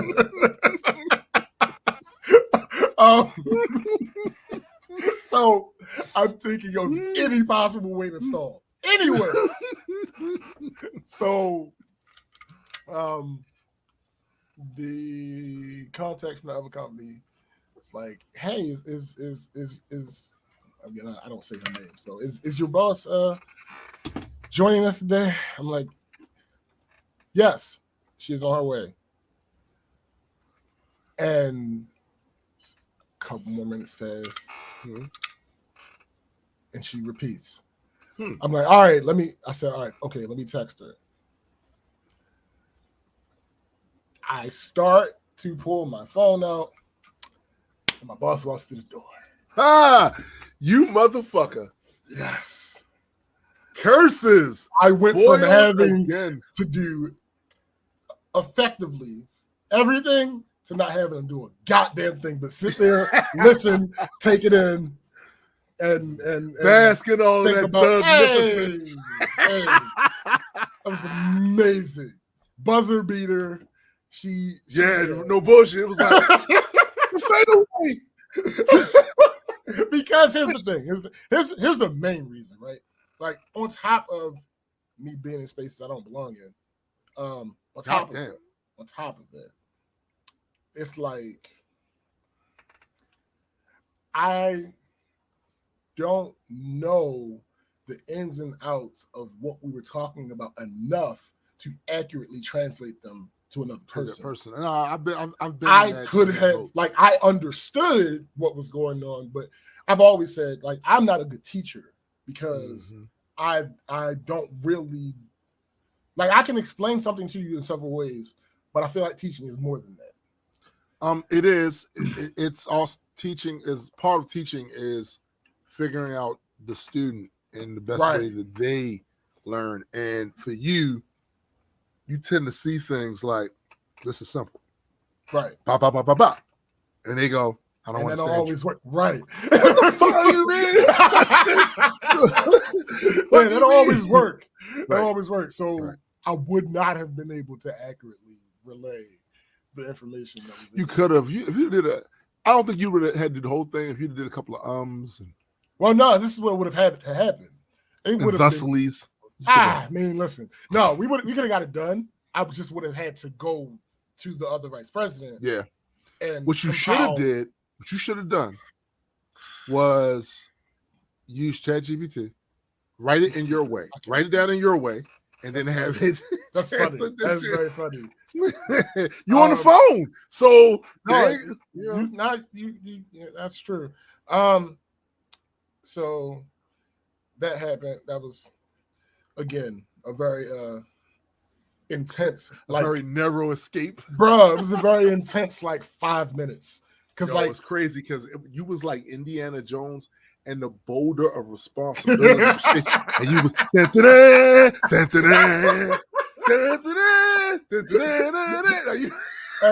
5 minute mark. The 5 minute, like it was like 5 minutes and 30 seconds. I'm like, oh. I said, hey, she just walked in. Everybody, she just walked in. Debbie with the fadeaway. Switch. It was good. She's getting set up. Oh man. So next, I got into it with this one coworker. Oh shit. She's a manager. I told y'all about her before. We used to talk all the time. When she had her own office, but where she is now is people that she sits that I don't necessarily want in my business. Yeah, I feel you. So that stopped. She's the one that said that everybody always just lets me win shit. Nah, I'll be liking that though. Yeah. So the established. I'd have had some words if I wasn't. Oh, I did. No. When she said that, we had a conversation. So the established precedent at my job is if the IT department had nothing to do with ordering it, I am not to touch it. Let me say it again. If the IT department had nothing to do with ordering it, I am not to touch it. That's the established precedent. Right. So at this particular location, they have a new printer that I know nothing about. She asked me if I could look at it. I told her the precedent. She didn't like my answer. Well, there was another manager sitting right there. She's not obligated to like your answer. Hey, there was another manager sitting right there who was also a part of the conversation we were having. I actually, funny enough, coincidentally, had this same exact conversation with that manager the day before. She wasn't like, she was just like, okay. Right. Like she wasn't fighting back. She was like, okay. Yeah.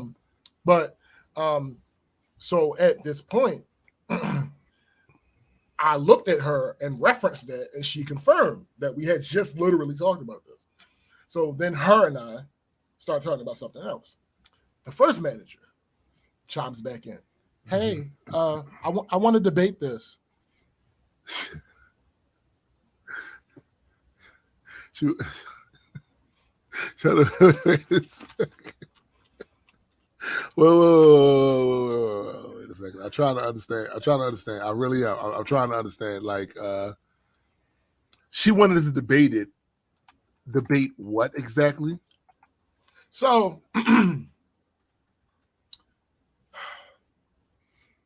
I looked her dead in her eyes because, you know, I respect her and all. And I said, I can try to give you further clarification, but there is no debate to have. To my surprise, she actually accepted that in the moment. In the moment. All right. She then asked me to explain. I told her that I have been told in the past.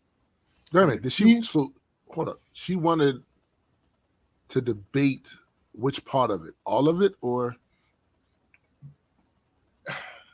And what she meant at that very moment is unclear, but there's a bit of illumination coming. Okay. So it was just you and her, or in this discussion? No, the other man. Yeah, okay. It was the three of us in this discussion. Gotcha. So, like I said, she accepted that at the moment. She asked me to explain. I told her that I have been told in the past that if we knew nothing about the purchase, I'm not to touch the product. Right. She asked why. She said, why does it matter if the company bought it? I told her to think about it like insurance. If you had to get your car fixed and the insurance company was paying for it directly instead of giving you a check, you would have to use an approved shop. Yep. It's facts. Same thing with health insurance. If I get injured in some way, I can't just go to anybody to fix it and expect my insurance to cover it. Yeah. Or like if I get sick and I find a local witch doctor for a remedy, I can't bill that to my insurance. Yeah, it's facts. It's facts. In the case of tech, there could be something one of us in the IT department has experience with, and we know it has, and we know it to have problems.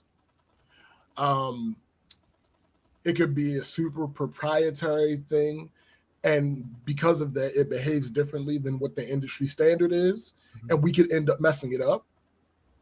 Or any other number of things that can go wrong with that scenario. Absolutely. She didn't like that answer. Oh. But I could tell that she understood what I was saying. She didn't like the answer, so now it really wasn't about the other people there. It was about she didn't like that answer that you gave because nobody else said anything. So she basically wanted a Lincoln Douglas debate. Got you. Yeah. But I could tell she understood though. I could tell she understood. Right. Hold on, this what I don't understand about that though. To me, that makes it's eminently logical. And you gave references that, for the most part, are as close to a one-to-one as I could possibly find. Yeah. So, not liking the answer in that case should have only been, "Damn, I wish that wasn't the case." I agree. However, it wasn't my like to not give. Yeah. That's true. She then asked if I could look at it if I was off the clock.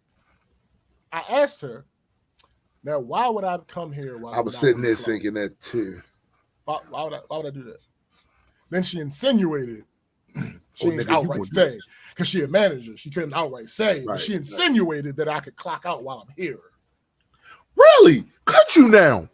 Really? But I told her that I still wouldn't be able to help in that case.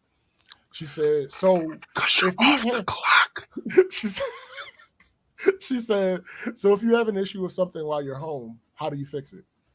I said, I know how to troubleshoot. How did you manage to find a one-to-one example? But she is way over here with... Yo, it gets worse. Oh, no, it gets worse. It gets worse. She said, what do you do if you have an issue with something in your house? I know how to troubleshoot. She said, well, why couldn't you troubleshoot this? I said, I don't know anything about printers. She says, you don't have a printer at home? I said, Why would I have a printer in my fucking house? It's 2023. She said, we have 2 printers. We have a big laser one right here and another one upstairs. But that's because my wife be making labels. Thank you. I was about to say, get to the point. Get to the point. She says, wait. She says to print pictures. Because, again, she knows I'm a photographer. Because we used to talk all the time. So she knows I'm a photographer. Sir. She said it confidently, too. To print pictures. Sir. No. Wait. I said, yeah, I don't do that. Because you don't. She said, so you just give people a link? I said, yes. Again, it's 2023. She said, photographers still give people pictures. And I said, most photographers that do that are older, or they charge a bunch extra because they don't have printers in their house. So where does she think they go to get the? Well, here's the thing. My stepfather is a photographer. He's 55. Mm-hmm. He don't usually even provide prints.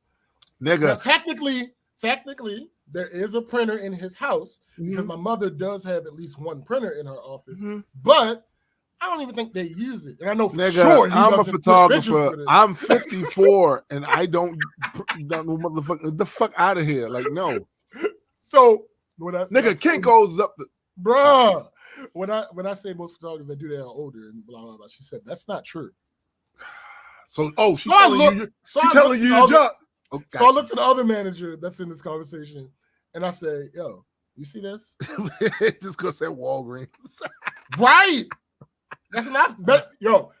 My Cancun trip that I went on with my parents. I took pictures of them for one of their birthdays or their anniversary or something.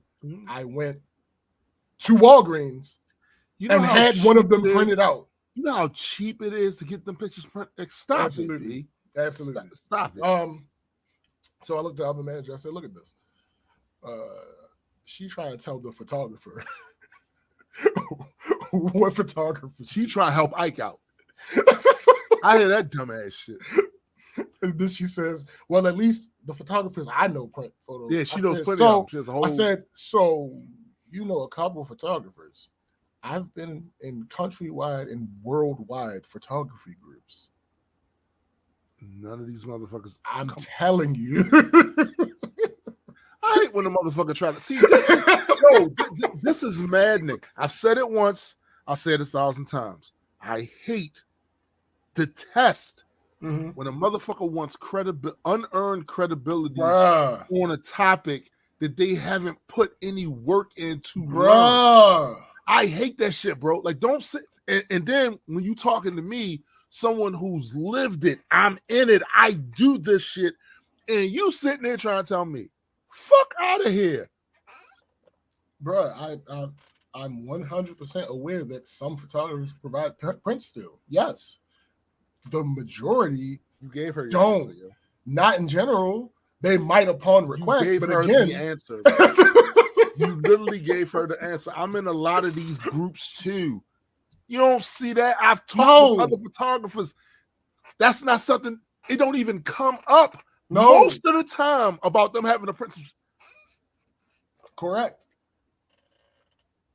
And another reason why I know that is the clients that I've dealt with.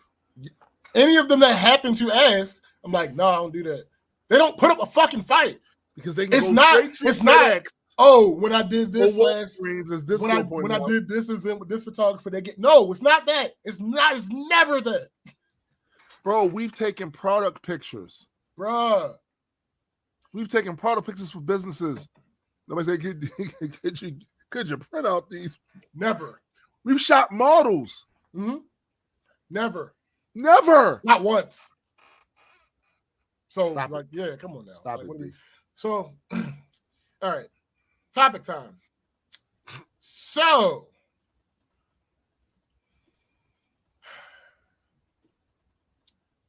we talk about a lot of things on here. The way he starts this shit out. We're also in a very weird position that I've acknowledged before, We talk about things in the world, and a lot of it is focused on Black culture and whatnot. It's in the name, goddammit. It's in the name. When you combine that with the fact that we often fuss, it sometimes could potentially lead to what some may see as an issue, given the fact that if you only watch the live, you may think our audience is all white. Right. The total audience demo is actually mainly Black. Yes. But I can only assume that they found us organically, which would account for the difference here. Yep. I wanted to talk about the story, but I dreaded it. And then last week, we didn't get to it.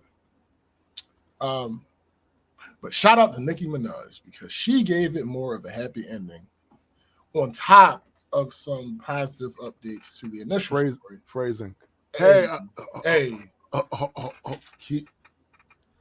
Work to it. I have to remove someone.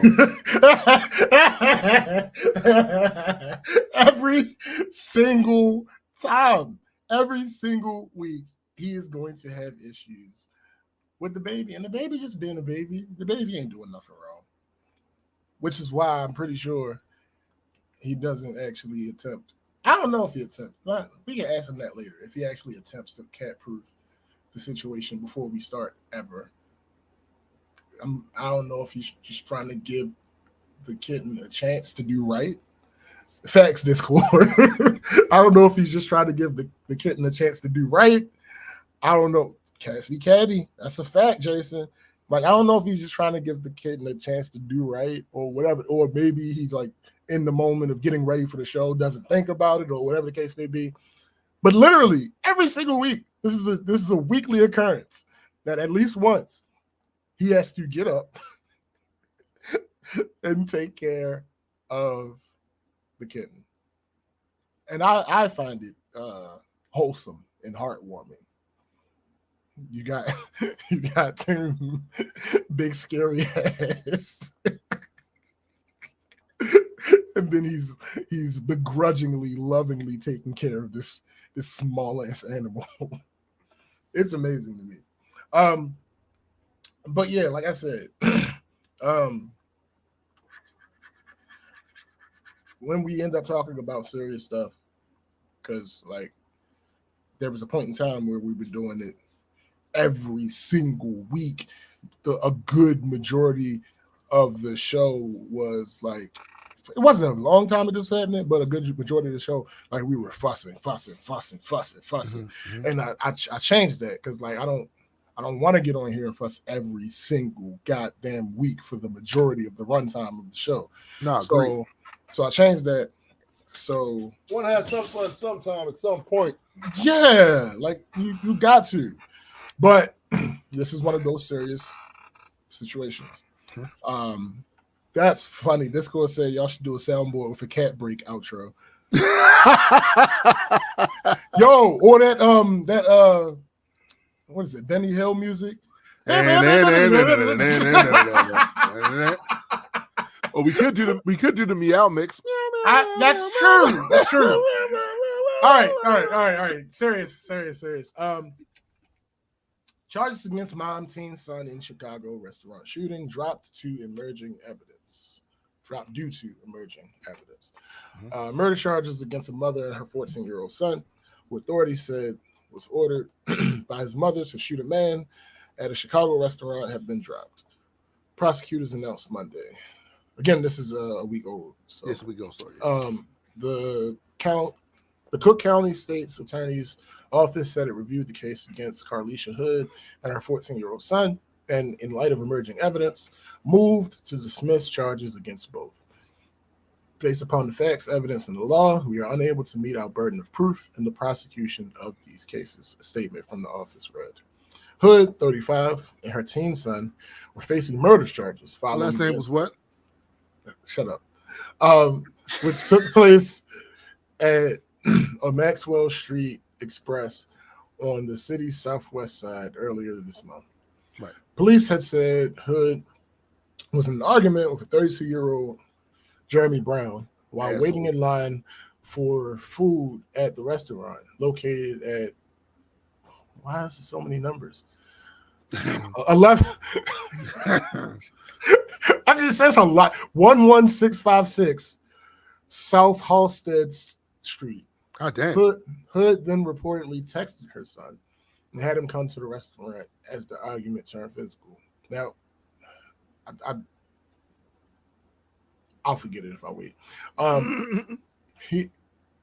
That accounting, once you see the video, is not possible. Right. Because in the video, well, I'll explain why a little bit later. That I won't forget. Officials alleged Brown punched Hood in the head, and Hood's son took out a gun, shooting Brown in the back. The teen continued shooting as Brown ran from the store, with both the teen and his mother following Brown into the parking lot. Prosecutors reportedly said Hood told her son to keep shooting him and kill him. After the teen stopped shooting at Brown, his mother allegedly told him to shoot Brown's girlfriend, who authorities said encouraged Brown during the earlier altercation. Prosecutors also reportedly said Hood tried to grab the gun herself before her son shoved her off, and the two fled the scene. Brown ultimately died from his injuries, police said. The scene was captured on surveillance video, which was released by the police and showed Hood ordering her food and her son opening fire in the restaurant, both in the restaurant and the parking lot, before the pair left the scene. Additional footage started circulating on social media showing Brown repeatedly striking Hood prior to the shooting. If you say one more thing, I'm going to knock you out, Brown says in the video before striking Hood. The footage ended with what sounded like a gunshot as Brown continued punching Hood. Hood and her son surrendered to the police on Wednesday and were arrested by authorities, Chicago police said. They were both charged with first-degree murder, and Hood faced an additional charge of contributing to the delinquency of a minor. Prosecutors said Hood, who had no criminal background, also had a valid firearm owner's identification card and permit to carry a concealed weapon. All right. So basically, the nigga went in for a burger and he left with wings. Now, I want to say, I want to be clear. I want to be clear. Because this goes along with the jokes about the fucking Titan. Yes. I do not want to see anybody die. That's not what I want. That's not what I enjoy. I would rather the person live. However, there are certain situations that seem like, to me, this is what you asked for, bro. And in those scenarios, I no longer have sympathy or empathy. I have zero. I definitely don't have sympathy because I wouldn't be doing some of this bullshit. Yeah, I have zero empathy for this nigga.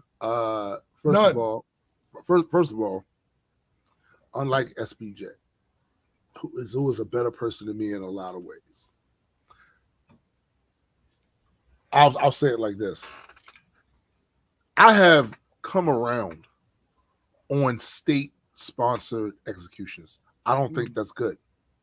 I think, one, it doesn't really punish the person because you getting them the fuck up out of here. They don't get to suffer through none of that shit, having to live in a box every day, contemplate the shit they did to got them there, contemplate the good times they had in their life before they ended up in this shit. So I've turned around on that. I have zero issue with citizens executing other citizens in defense of their lives. Yeah. Get them the fuck out of here.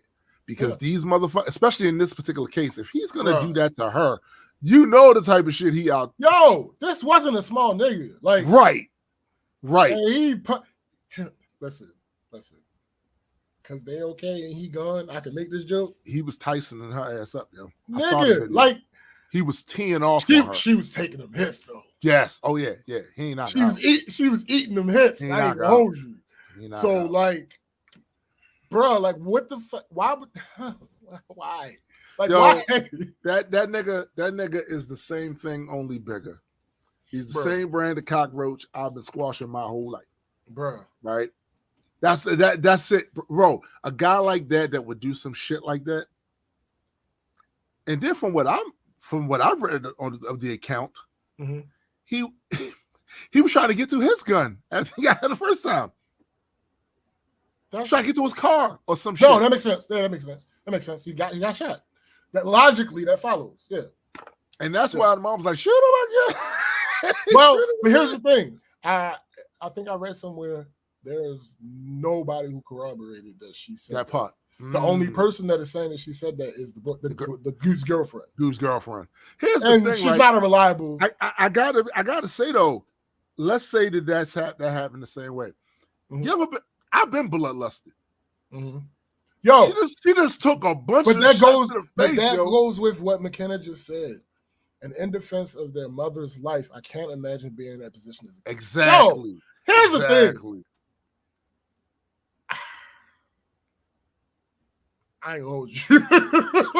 I'm gonna kill you, bro. Like, I'm gonna kill you. I just don't, and I'm not gonna feel. But I'm not a kid. I'm also not a kid. But here's the thing: as an adult, you might have still died, but I wouldn't have ran and got the gun. As a kid, no, absolutely. I'm not about to fight your grown up. Yeah. Yes. But as a man, you're not going. The reason why you're not going to run back is because you're right here in the moment, and you're going to physically put yourself in the middle of that. You're not going to leave, go get a gun, and come back because you're grown. But as a kid, you're not about to hit my mother in her face because she's. This nigga was already a big nigga, and then he's a kid. This is a kid. Like, all right, he needed an equalizer, and he equalized that shit. You know what I'm saying? Absolutely. Case dismissed. One of the reasons that they got off of the charges is because in Chicago, because this is different in almost every, like it is. There are groups of states where this is different. In Chicago, this is one of them. This is one of them. The one we live in Chicago, you can in Chicago you can respond to excessive force with deadly force in order to stop the threat. Now, the reason that they were charged in the first place is because the letter of the law says that because he was retreating, it was no longer self-defense. But the judge that said that also said, I can absolutely see a situation where this does not hold up in court. But the initial charges, I have to give you first degree because by the letter of the law, the person was fleeing when they succumbed to their injuries. The judge respectfully can kiss my ass. Hey. The reason why I'm saying that is because so if he was fleeing to get away, that's one thing. But you can make the argument, I don't know what he was going. I just shot this man. So now all bets is off. If he gets to the car and has a gun, if he still can function, gets to the car and has a gun, then this could potentially be a situation where we don't walk away or one of us don't walk away. No, I'm going to finish my food. Absolutely. Fuck that. Absolutely. I saw somebody say this that I could not agree more. It's weird that there are laws that exist. Again, it's not the same for every state. But it's weird that there are laws that exist that say that if you are trying to impede my right to living or my right to security or whatever the case may be, I can come back at you with force.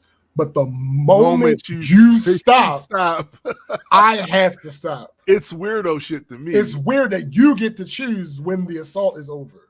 But I don't. Right. Yeah, it's weird. And again, they'll say to you, I'm sure, yeah, well, all the shit that he's doing is illegal. So he'll get jammed up for everything he did, for initiating it and for whatever, if it works out that way. Right. But I'm seeing it from a standpoint of whoever made that particular part of the law, they're not really factoring in other circumstances that come with it. I'll give you a classic example. Where we grew up, is some shit kick off, and you don't end the motherfucker. he's coming back. Right. He's coming back, and it may not be tomorrow, but he's coming. I know. I could tell you guys stories of people whose friends came back after the incident where a friend was murdered. The dude didn't get caught by the police, and nobody snitched. He got murdered in broad daylight, like on Emerson Avenue, broad daylight. Police he didn't go to jail. Nobody snitched on him. He went to the guy's wake to look at the body. They lullabied that nigga for a year. Let him come and go as he pleased. No altercations. And then one day, him and his homeboys was coming out of the bar down on Hilton Street. And it was a shootout at the OK Corral. And that was after a year of lullabying his ass. Let him walk around with this big badge on his chest that he just did this. He's untouchable. He's a killer. He wearing that badge. They let him sleep for a year. I'm just saying. Yeah. It ain't over just because that initial conflict is over. Correct. It's not over. Absolutely correct. All right. So I mentioned the happy ending. Nicki Minaj offers to pay tuition. Shut up. Nicki Minaj offers to pay tuition for Carlisha Hood's 14-year-old son. Interesting. Nicki Minaj's generosity seems to know no bounds. The Queen rapper has kindly offered to help with future tuition costs for a 14-year-old Chicago teen who was arrested with his mother, Carlisha Hood, after a fatal shooting incident. Video recently surfaced online where Hood was seen being viciously attacked by a man during a heated argument. During the melee, Hood's teenage son shot and killed Brown, presumably in an effort to protect his mother. The pair were facing charges in connection with Brown's death. However, prosecutors have since dropped them. On Tuesday, Nicki Minaj offered the young teen some recognition via her Instagram story, referring to him as a hero. Minaj noted that the teen did what any son would do. That 14-year-old boy that backed that hammer out when that grown-ass man was punching his mother in the face as if she were a man is a true hero, she wrote. Right. If he wants to go to college, I'd love to help. It's what any son should have done for their mother. She raised a dope kid and should be proud and should be so proud. Also, he knew that she... Whatever. Basically, the gist of what she's saying is he was in the right place at the right time because... the scenario could have been that she went to the store without him. Yep. So and the thing is too, she left that shit in the car. Yeah. She could have brought that in the store with her because she has a license. She has a license for concealed carry. Right. So she could have absolutely had it on her. It's in the car. Like my man Reed. Like Reed. It's in the car. Well, I don't. Marissa says, "What about therapy in college?" I mean, that did cross my mind. I ain't gonna hold you. I thought about the therapy too. Here's the thing: I'm not gonna attack Nicki Minaj because she didn't think of therapy. No, there's plenty of other things to attack Nicki about. So like somebody else. It did cross my mind. I ain't gonna lie. I was like, that kid gonna need. That kid just absolutely. That kid just you gonna need some help. Absolutely. But yeah, like when someone does something altruistic, I don't really somebody more they could have done. What I'm hoping is somebody will give him that. He will get that. Yeah. I look, the reality of it is it's likely necessary. Yeah. So yes. We've seen what child killers turn into. But not even child killers, like people that come back from wars. And that's true. Like yeah, so yeah. It's highly likely that it's necessary. All right. I'm just gonna say that was a good shot and keep it going. I mean, it was a good shot. Good shot. Yeah, facts, sis. She said that shit is traumatic. Taking a life never leaves you. That's right. Yeah, facts. All facts. All right. Whew. More messiness that didn't result in their death. Yeah. Yeah. Oh, come on. Oh, okay. Cool. All right. Darius Jackson deletes photos of Keke Palmer after social media return. So,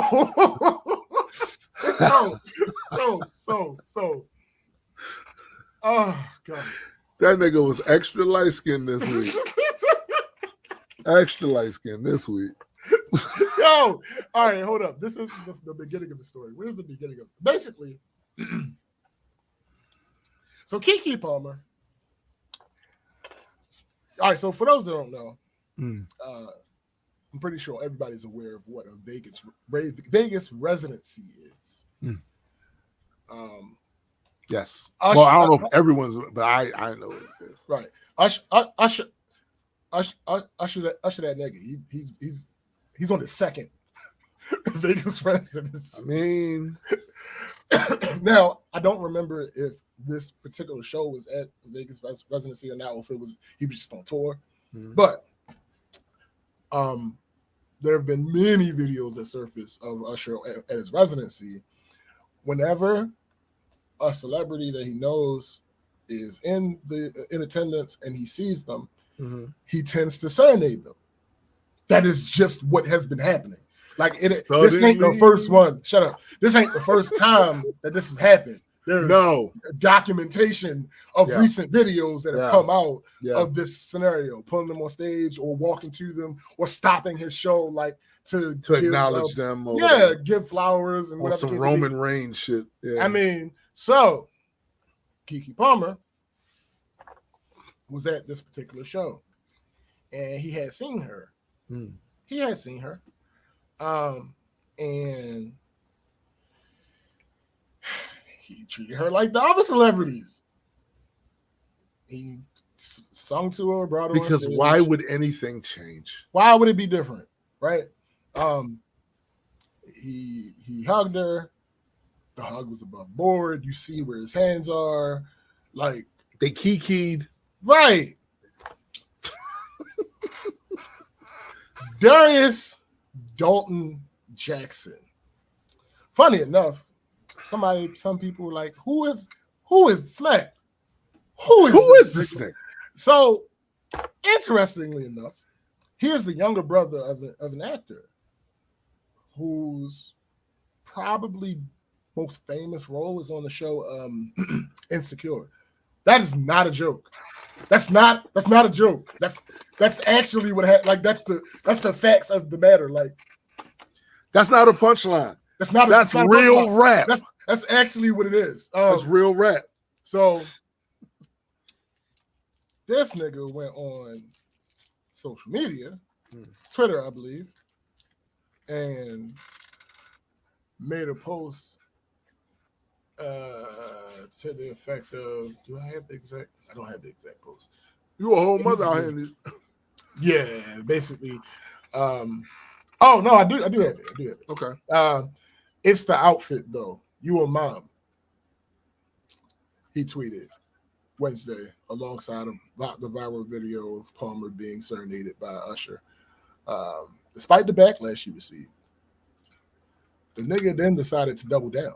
Of course, they always double down. The double down be fucking y'all up. That's what be getting them every time. It be fucking y'all up. He says, we live in a generation where a man of the family doesn't want the wife and mother to escape. And this is where, to be fair, oh, wait, I didn't realize this until just now, but Tim, this is where Keith's post came from. Yes. He says, we live in a generation where a man of the family doesn't want the wife and mother to his kids to showcase booty cheeks to please others, and he gets told how much of a hater he is. What about please herself? Now, here's the thing. That ain't your wife, nigga. Yo, this is the part of this that really is. You trying to appeal to the nuclear family, which we talked about on this show before too, and you not even in that with her. No. Nada. Not at all. And here's the thing. all indication leads to Kiki wanting to be married. Not necessarily. I'm not saying that. I'm not. I want to be clear. I'm not saying that there are signs that she wants to marry him specifically, and he doesn't want to marry her. Yeah. But there are several indications throughout the last few years that she wants to be married. Like she wants to be a wife to somebody. Yeah. Again, I don't think for the most part, if I'm not mistaken, their actual relationship isn't really out there, like public. People just know that they're together. They know that they had a child together. Right. Do we even know if they're together now? Well, here's the thing. He next says, "This is my family and my representation. I have standards and morals to what I believe." He continued, and then he says, "I rest my case." Oh, then I guess that's it. then the nigga closed his Twitter because he was getting his ass. Yo, it was niggas sharing an excerpt of the video from the Boondocks episode. Yes, where Tom and Sarah met Usher. Oh my goodness! It was niggas sharing pictures of Usher with the caption, "Don't leave your girl around me, true player for real." Like, nigga, it was glorious. Can we normalize guys to stop trying to tell women have your comment? If they got a personal relationship, wait. We gonna get to that. Okay, that's a big piece of this. So then he came back to Twitter. I'm back, y'all. With the words y'all thought. Now, never mind, I ain't gonna say that. So Palmer, he come back even more light skinned. Palmer hasn't directly addressed the commentary, but she did appear to shade him when she shared a carousel of photos of the outfit and quipped, "I wish I had taken more pictures, but we were running late." It's unclear if they are still romantically involved. It's also not known when exactly the pair began dating, as they only went public in mid-2021. She announced she was pregnant while hosting Saturday Night Live in December 2022. It is bad when people on the internet spread rumors about you all, but it's even worse when they're correct. She joked when she revealed the baby bump. And so, let me see. Do I have another link before we get into this? Because there might be another. No, it's not another link. Again, also, Kiki, nigga. Two things that she did that were either petty or genius or both. Both. She put out a new shirt that says, "I'm a mother." Also, on her, let me see if I can find this shit. On her TikTok, she just put out "You ain't stopping what's going on with me." This video. So if you and that's when I saw this, I was like, yo. "You ain't stopping what's going on with me, sweetheart. So if you gonna act up, I'm about to link up. If you gonna act up, I'm about to link up. I'm about to link up." So now I don't know. Now here's the thing. I don't know if they broke up. I don't know what the case may be. But nigga. Applause. Absolute applause. For how she handled the situation. Now, all right. I also watched. You might get in the weeds a little bit with this one, too. Okay. I happened to watch Higher Learning. For those who don't know, that's a podcast with Van Lathan and Rachel Nichols. Mm-hmm. Not Nichols. Rachel Lindsay. Lindsay. Yeah, Rachel Lindsay. And they, of course, talked about this. Right. And then, Mm-hmm. interestingly, because when it's just the two of them, he tends to actually do the devil's advocate thing just for conversation's sake. Like, let's think about this from a different perspective. What about this? In this scenario, he basically asked her. Actually, first, let's go over what we were going to say. The whole policing women's bodies thing. Yeah. So, this is wild, right? Because, and actually, so Rachel was basically saying that Darius did this so that he can, something to the effect of, he did this so he can have a bunch of people behind him or something like that. And Van was like, it didn't work. I'm not first he said, because I think he just tries not to be confrontational with Rachel. Yes. First he said, I'm not saying you're wrong. You are. When you started off that way, you're generally saying that the person is wrong. Yeah. He said, but that doesn't make sense. That makes zero sense. What's more likely. Hold up. Now I don't know if this is what she's thinking, but there is this segment of the online community. Oh, absolutely. That sound like but here's the they thing. was born in the fucking 50s. No, that's 1,000%. The problem with that is what Van pointed out. He said, Keke Palmer is this generation, like she's like a princess. She's like the way that he said there's probably nobody in the world right now who has a higher approval rating with the black people. Yeah, that's true. Particularly. That's true.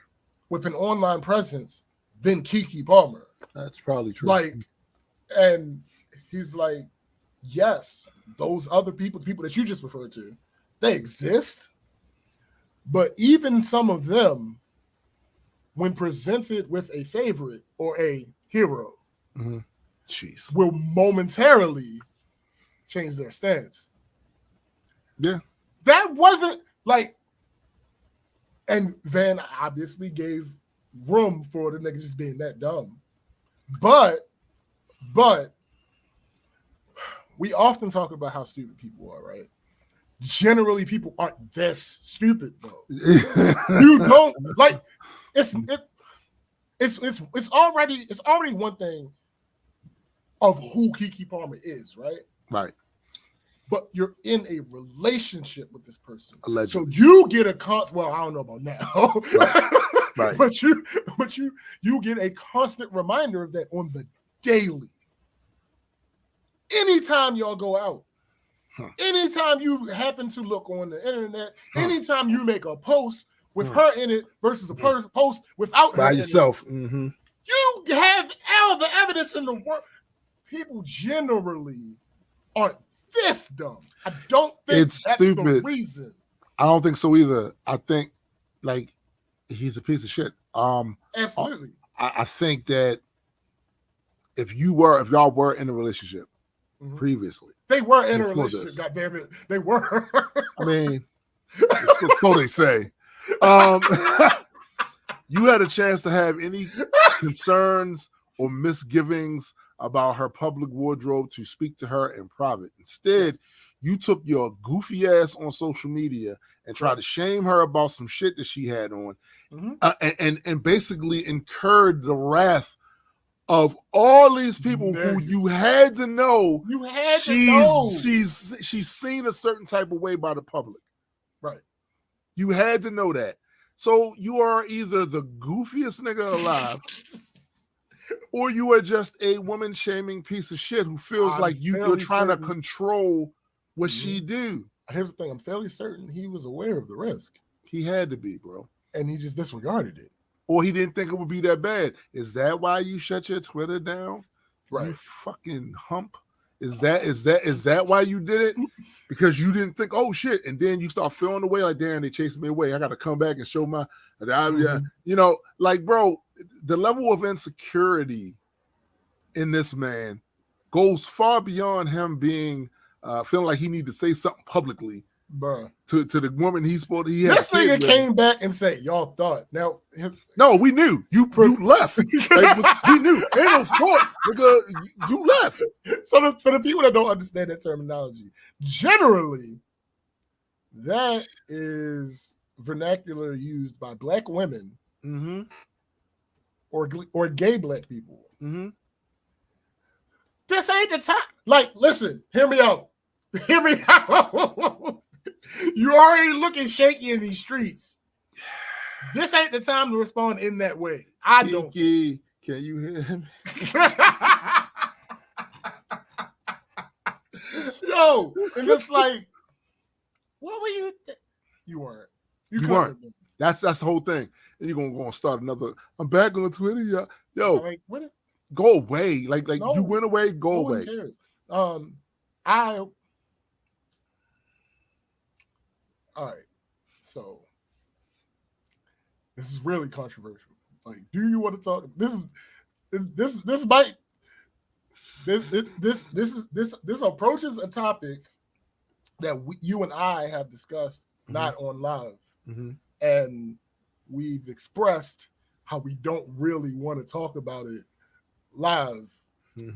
It's not the exact thing, but it approaches a topic related to that. Do you want to get into it? I don't know what you're talking about, so I'm gonna say no. Okay. I'm gonna say no. It's a lot of shit we talk about that we don't talk about on air. You know what I'm saying? So okay. No. All right. We're not gonna do that. All right. So moving on then. For reference, what I'll do is go whenever you get a chance. Go watch the Higher Learning episode about this. Okay. What I'm talking about is in like the first 10 minutes. Got you. So, yeah, it's. And then when I watch it, if I see what it is, and I think there's a way to it, then yeah, sure. Okay. But, all right. Now I got to see it first. All right, because I'll say this. What my normal stance is on this position is separate from what my stance on this particular thing is. And I see both sides. Got you. Because I'll give you a hint. If you are a car salesman and you driving around in an Acura, it makes it harder for me to believe your sales pitch on this Toyota. Got you. It just makes it harder for me to believe it. I'm not saying that you couldn't possibly know about it. Got you. I'm not saying that you never drove a Toyota before. Got you. I'm just saying that you made the choice. You made the decision. Okay. All right. So let's see. Can we close you? Yes, we can. All right. Next up. So there were two new social media platforms. Oh, we're gonna go down this thread. Oh yeah, we want to talk about it because there's something I did that I found out since you and I talked about it. We're going down this thread. Gotcha. There are two new social media platforms. One actually it came out in June, like early. No, I think late May. Late May. Okay. Late May, early June. And the other one dropped this past week. Right. The one that came out earlier, much earlier. I think it had about 2 million users since launch, which they were ecstatic about. I'm certain they were, sir. Super ecstatic. And then the one that came out this week, in the first 24 hours, had like 30 million or something like that. Had like 30 million. And they're casual 30 million too. A casual, like a light 30 million. Mm-hmm. They are kind of competitors. They're not actually one-to-one competitors, which is something that I found out after we talked about it. Mm-hmm. They're not actually one-to-one competitors, Mm-hmm. but they are competing in the same space. All right. So this is, I'm guessing, an editorial. My week on Spill, the invite-only app hoping to be the new Black Twitter. Good luck with that. It's just the same. That's why my new favorite thing is MAGAs who drop kids with American flag stickers and license plate holders. Yo. So my week on Spill, the invite-only app hoping to be the new Black Twitter. For now, this is a private club. What will happen when the app is available to all? Ever since Elon Musk took over Twitter, and for lack of many better words, fucked around and found out, He did. plenty of alternative platforms have volunteered as tribute to take its place. There's Mastodon, the too complicated to use option. There's Blue Sky, the exclusive for now option. Threads is the other one that I was talking about, just released Wednesday, I believe. Tuesday or Wednesday, I can't remember. He said Threads, Zuckerberg's 360 deal option. That's funny. And one more that has been largely overshadowed by the launch of Threads on Wednesday. Mm-hmm. Spill, the Black option. Created by two Black former Twitter employees, Alfonso Terrell and DeVaris Brown. Spill launched in early June, but gained further traction within the past week in light of Musk's decision to set rate limits that cap how many tweets unverified Twitter users are allowed to see per day. So stupid. The rate limits are the latest in a tiresome line of Muskian changes toward a more restricted Twitter that is focused on money-based tiers of usership. Obviously, this makes for an even less accessible Twitter than the one before, which was already inhospitable to its own culture drivers, a phrase used by Terrell to invoke the two main groups that maintain the relevancy of Twitter but aren't well protected on the platform, the Black and LGBTQ plus communities. Spill, still an invite code required beta testing and limited to Apple users, is a predominantly visual app, which makes for a stark contrast with the original idea of Twitter as a public text messaging platform. This is why I say they're not one-to-one competitors, but they're in the same space. The idea of Spill, according to its site, is a visual conversation at the speed of culture. It consists of image cards of photos, videos, or GIFs with your message, limited to 90 characters, overlaid on top. These are called spills. The name comes from the expression spill the tea, a slang that emerged from Black and gay communities and means give us the gossip. The idea, as you can see from the examples above, is to keep it short, sweet, and ideally deeply relatable or funny or both. The comments function the same way, a 90-character spill in the comments of the original spill. If you want more textual space, you can thread your spills by creating more than one image card that a user would have to tap through, like an Instagram carousel with a graphic text overlay. You can find spills on specific topics by using hashtags. As of right now, no doubt aided by its invite-only status, Spill is a very Black space. The vibe is like a private hangout for Black Twitter transplants. There are the jokes and memes, but with less news and fewer opportunities to casually scroll past racism. Yeah. At the moment, Spill being predominantly Black feels freeing. It releases the Black online community from the stress of the interloping gaze from non-Black users, readjusting the idea of what Black performativity is online. However, it is inefficient as a solidary platform to post on.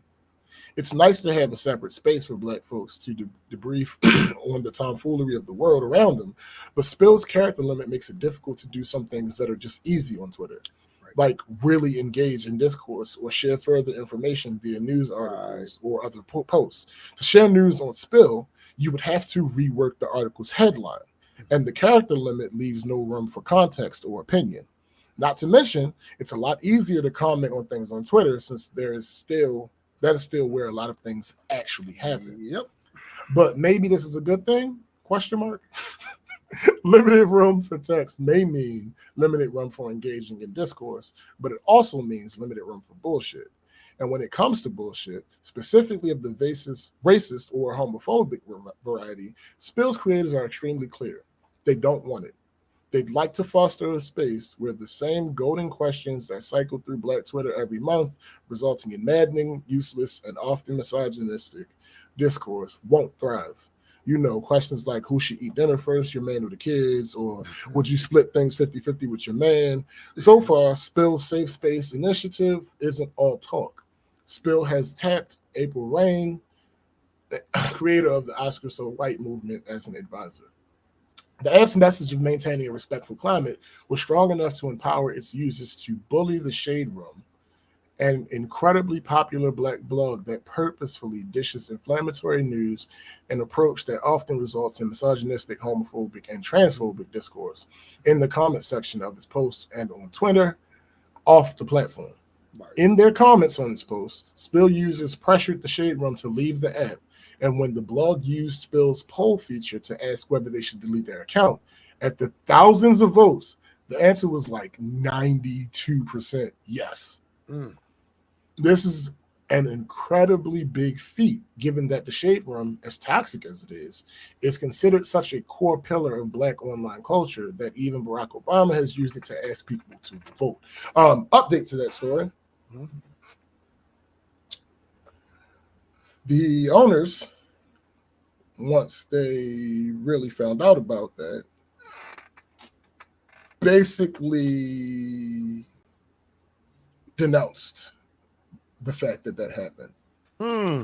They talked about they don't want bullying on their app, and in that same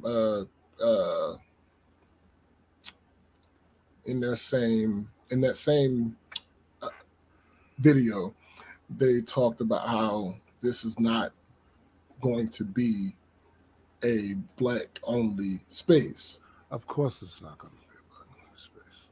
This is going to be. They said the idea is to put Blacks and LGBTQ plus people in the forefront of the conversations and make it a safe space for them, but also everybody will be invited. All right. So the ousting of the Shade Room is a good sign that Spill might avoid the fate of his sort of predecessor, Clubhouse, the voice-based app that allowed people to have vocal discussions about particular topics. Twitter basically copied this format with spaces. For a period of time in 2020, Clubhouse was an app where many Black people launched specific forums on various topics, from relationships to music. However, the app disintegrated into a hellscape as it suffered from a lack of content moderation, which resulted in too many offensive and tired conversations.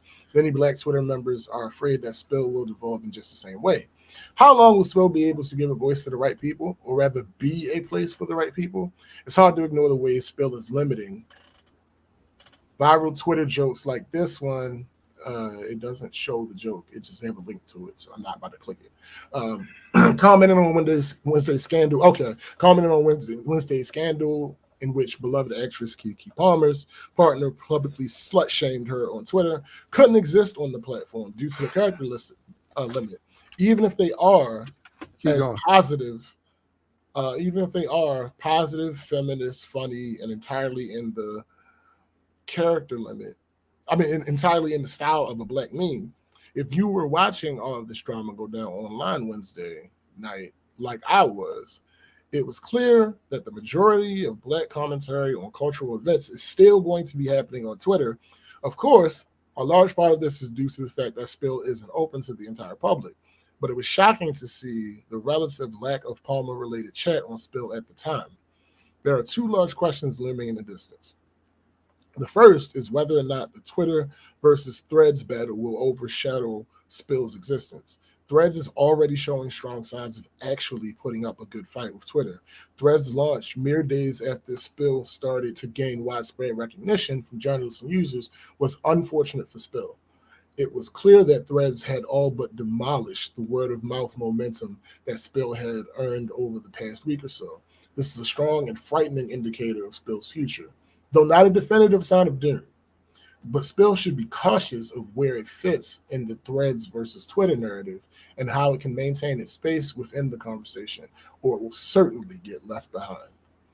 The second is what happens to the safe Black community on Spill when it opens to everyone. Spill's creators have said that their intention is to make an app that is hospitable to everyone, but will non-Black people migrate over to it after it's out of beta? As difficult as it is to see Spill as a panacea to the woes of being Black online, it's even more difficult to ignore the fact that, though imperfect, a space like Spill is desperately needed. Black people and queer people deserve a space to share, discuss, create, and coexist amongst ourselves. We deserve a space where we don't have to worry about seeing our phrases misappropriated on the same app 5 months later, or watching people with more social capital steal our fashion, music, and dances and pass them off as their own. If Spill does become more diverse, what is lost in foregoing a Black-only space? When more people have access, just how hard will misogyny and homophobia put up a fight to be let in? If it stays small, considering the familiarity of Twitter and the imminent dominance of Threads, can it survive? And that's the thing. I think that this was completely misguided. For several reasons. One, the character limit thing is a very bad decision. I don't feel like, if you just look at Twitter and see how happy people were when the Twitter character limit increased, it's an indication that people want more characters to be able to fully express their thoughts.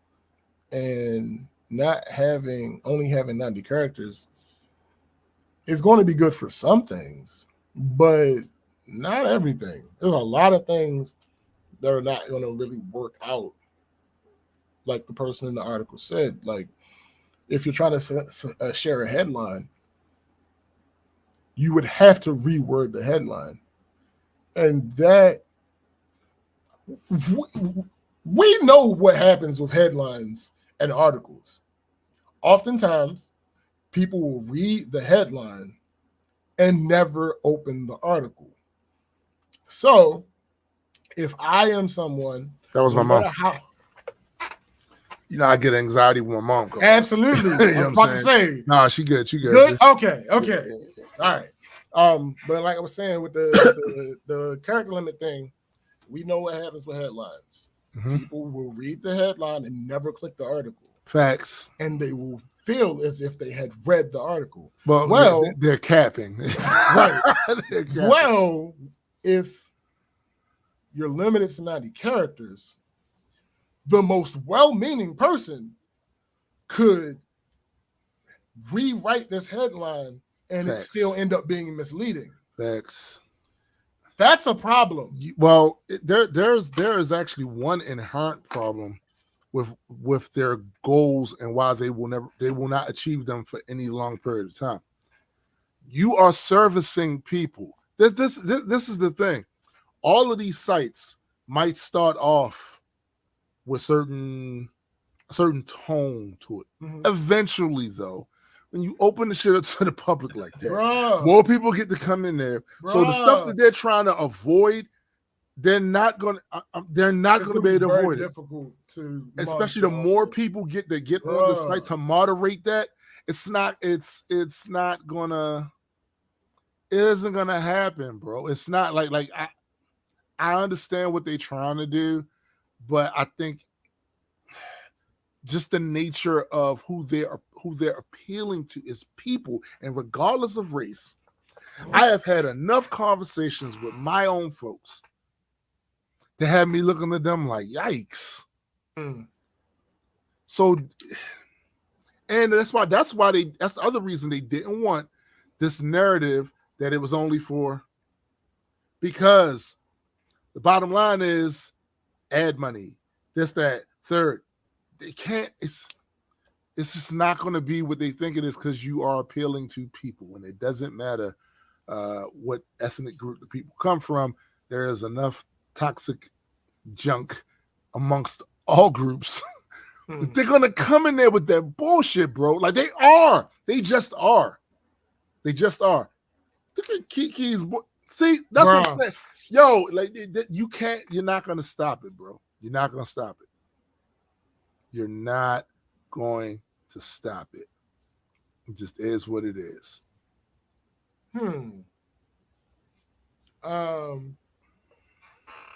Sis mentioned Spoutable. I've never heard of Spoutable either. And upon a cursory Google search, I found this post. Okay. Somebody says, politics and hard news are important. I don't want to imply otherwise, but my take is, from a platform's perspective, any incremental engagement or revenue they might drive is not at all worth the scrutiny, negativity, or integrity risks that come along with them. There are more than enough amazing communities, sports, music, fashion, beauty, entertainment, etc., to make a vibrant platform without needing to get into politics or hard news. And the person is quote tweeting it is apparently a representative of Spoutable. They say, y'all had to know the company that gave Cambridge Analytic access to your data wouldn't be well, these men didn't become billionaires by being angels. That's funny and also true. But what I will say about that is I don't much like the idea. I've never really bought into the idea that you can have any of those other conversations without politics spilling in it, because politics is not just thing you put in the box and you set it over here on the table right here. Correct. And you only open it up when you want to talk about politics. Politics sweeps through all. I don't give a fuck if it's entertainment in any way, media, sports. There's always politics in that shit. I think a lot of the people initially they be on that, I don't want to be in politics. Like for the last few years, there have been people who don't want to hear the things that are wrong with this society, and when and their treatment of certain groups and shit like that. So they quick to hide behind, I don't have the politics. Oh, that you're being political. Politics ain't that. It literally encompasses your. Do you live here? So, excuse me, motherfucker. Do you live here?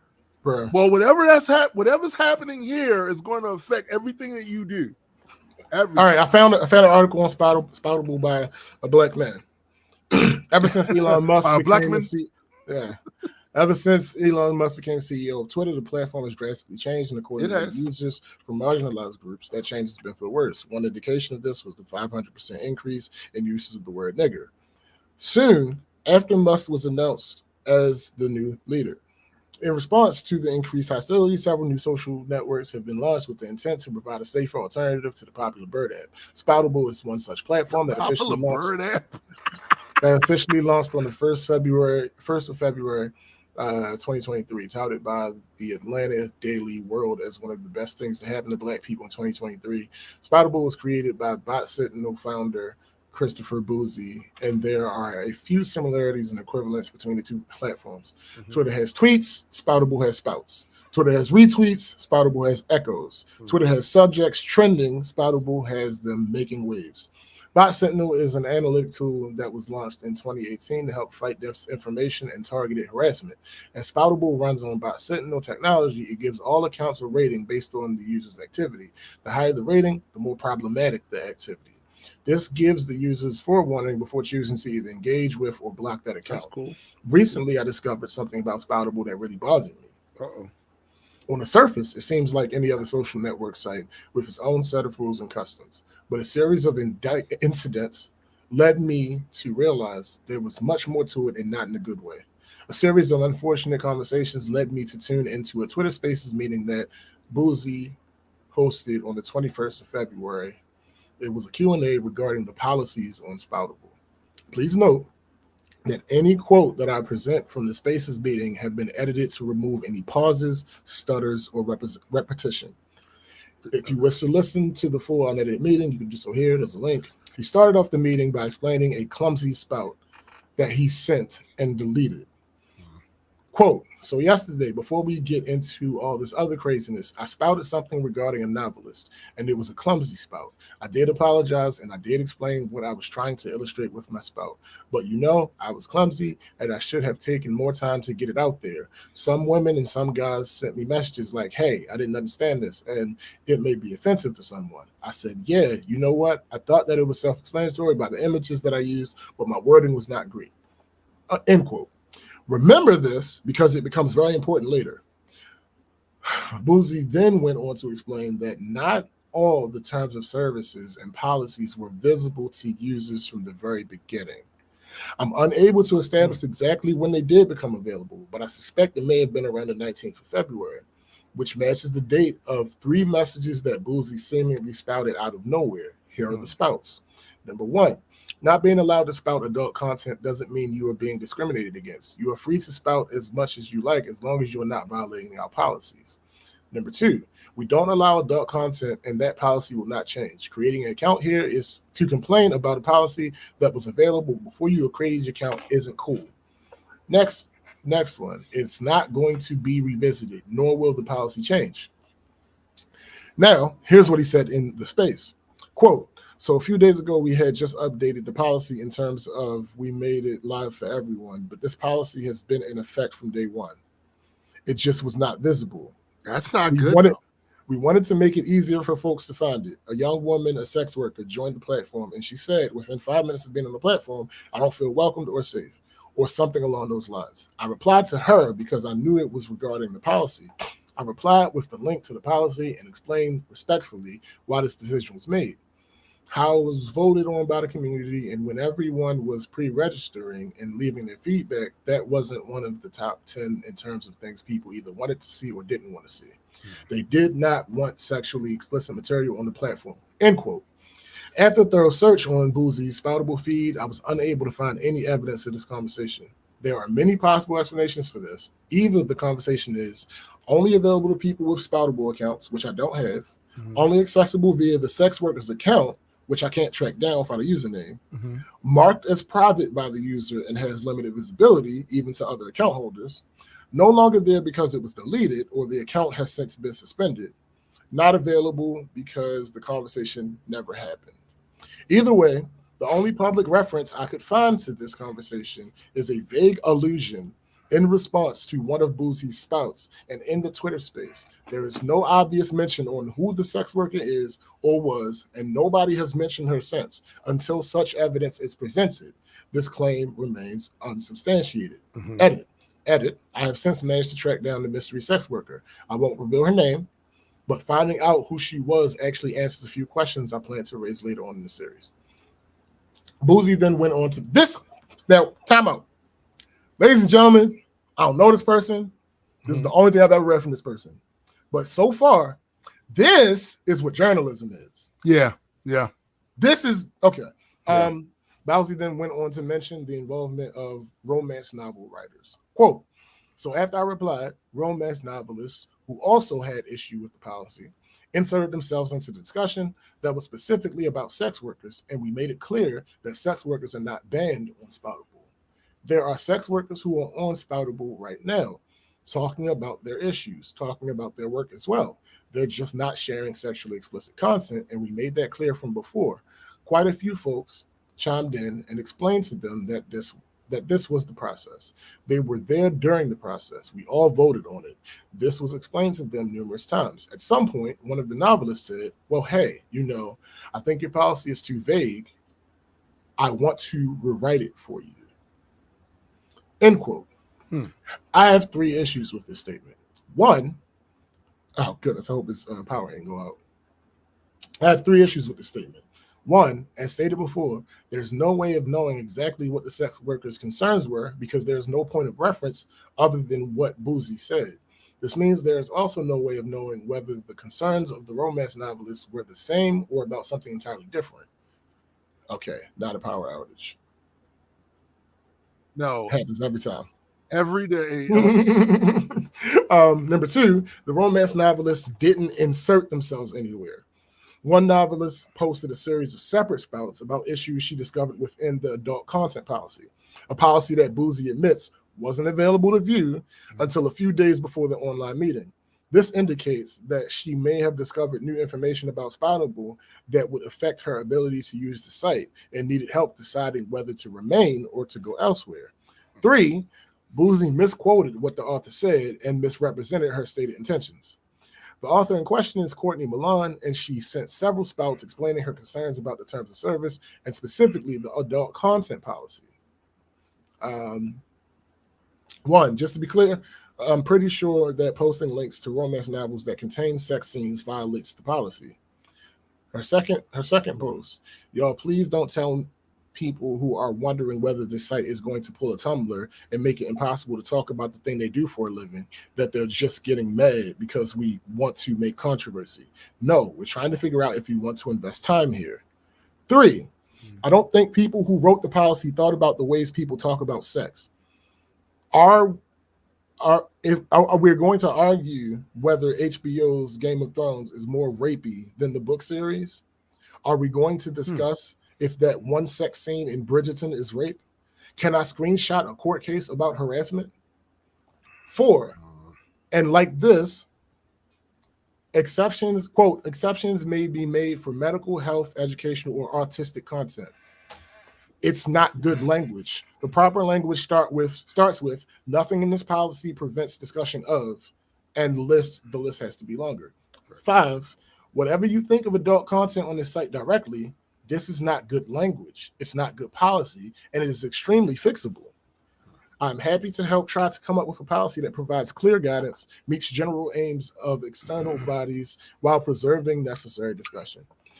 Back to the article. Long story short, Milan saw a potential problem that would affect many Spoutable users, not just her. After explaining the details of the problem, she then offered to help him solve it. She certainly didn't take it upon herself to rewrite the policy, as he claimed. Although a good number of users were in favor of her suggestions, the reaction was largely negative. In fact, some users were outright hostile. Many repeatedly pointed out that porn was not allowed, despite her repeatedly explaining how porn was not the issue, but banning sexually suggestive material very well could be. Some suggested that Milan should just post what she wanted and see what, if any, material gets flagged. However, Milan explained that since violation of the rules could result in a ban, following such advice will put her access to the platform at risk, specifically because the rules were unclear. Right. Some suggested that Milan was making a fuss over something that hadn't happened yet and probably never will.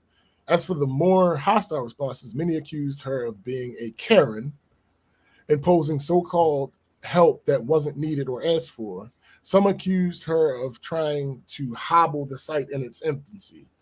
This last accusation is not entirely unwarranted. There's a group of people who are very eager to see this project fail, purely because of Bot Sentinel's involvement with the Duke and Duchess of Sussex and Amber Heard. I wish to point out this has no bearing on why I chose to write these articles, and here are the reasons why. I believe the British press has been incredibly hostile towards the Duchess of Sussex. However, I know nothing about Boozy's involvement and have no interest in finding out. I believe the relationship between Amber Heard and Johnny Depp was incredibly unhealthy for a myriad of reasons. The defamation case between them was brought to court to prove that Amber Heard's claims of Johnny Depp's abuse toward her were false, defamatory, and part of a campaign to hide abuse that Heard inflicted on Depp. While it was clear that Heard was verbally, emotionally, and physically violent towards Johnny Depp, there was also evidence to verify at least some of Heard's initial claims. Yeah, This that's is facts. an aspect of the defamation case that wasn't reported anywhere near as vigorously. So, while I am far from an Amber Heard fan, I am not pro Johnny Depp either. I don't know these mother. See, that's a whole other story, man. Like y'all motherfuckers be getting way too. In part one, I detail how Courtney Milan highlighted some issues she found with the adult content policy and how many spottable users felt she was out of line. Boozy provided his own explanation behind the hostility. Quote, some people in this room would understand right away how offensive that is and others would not. Now, apparently the woman who did suggest this is considered a woman of color. She is not a white woman.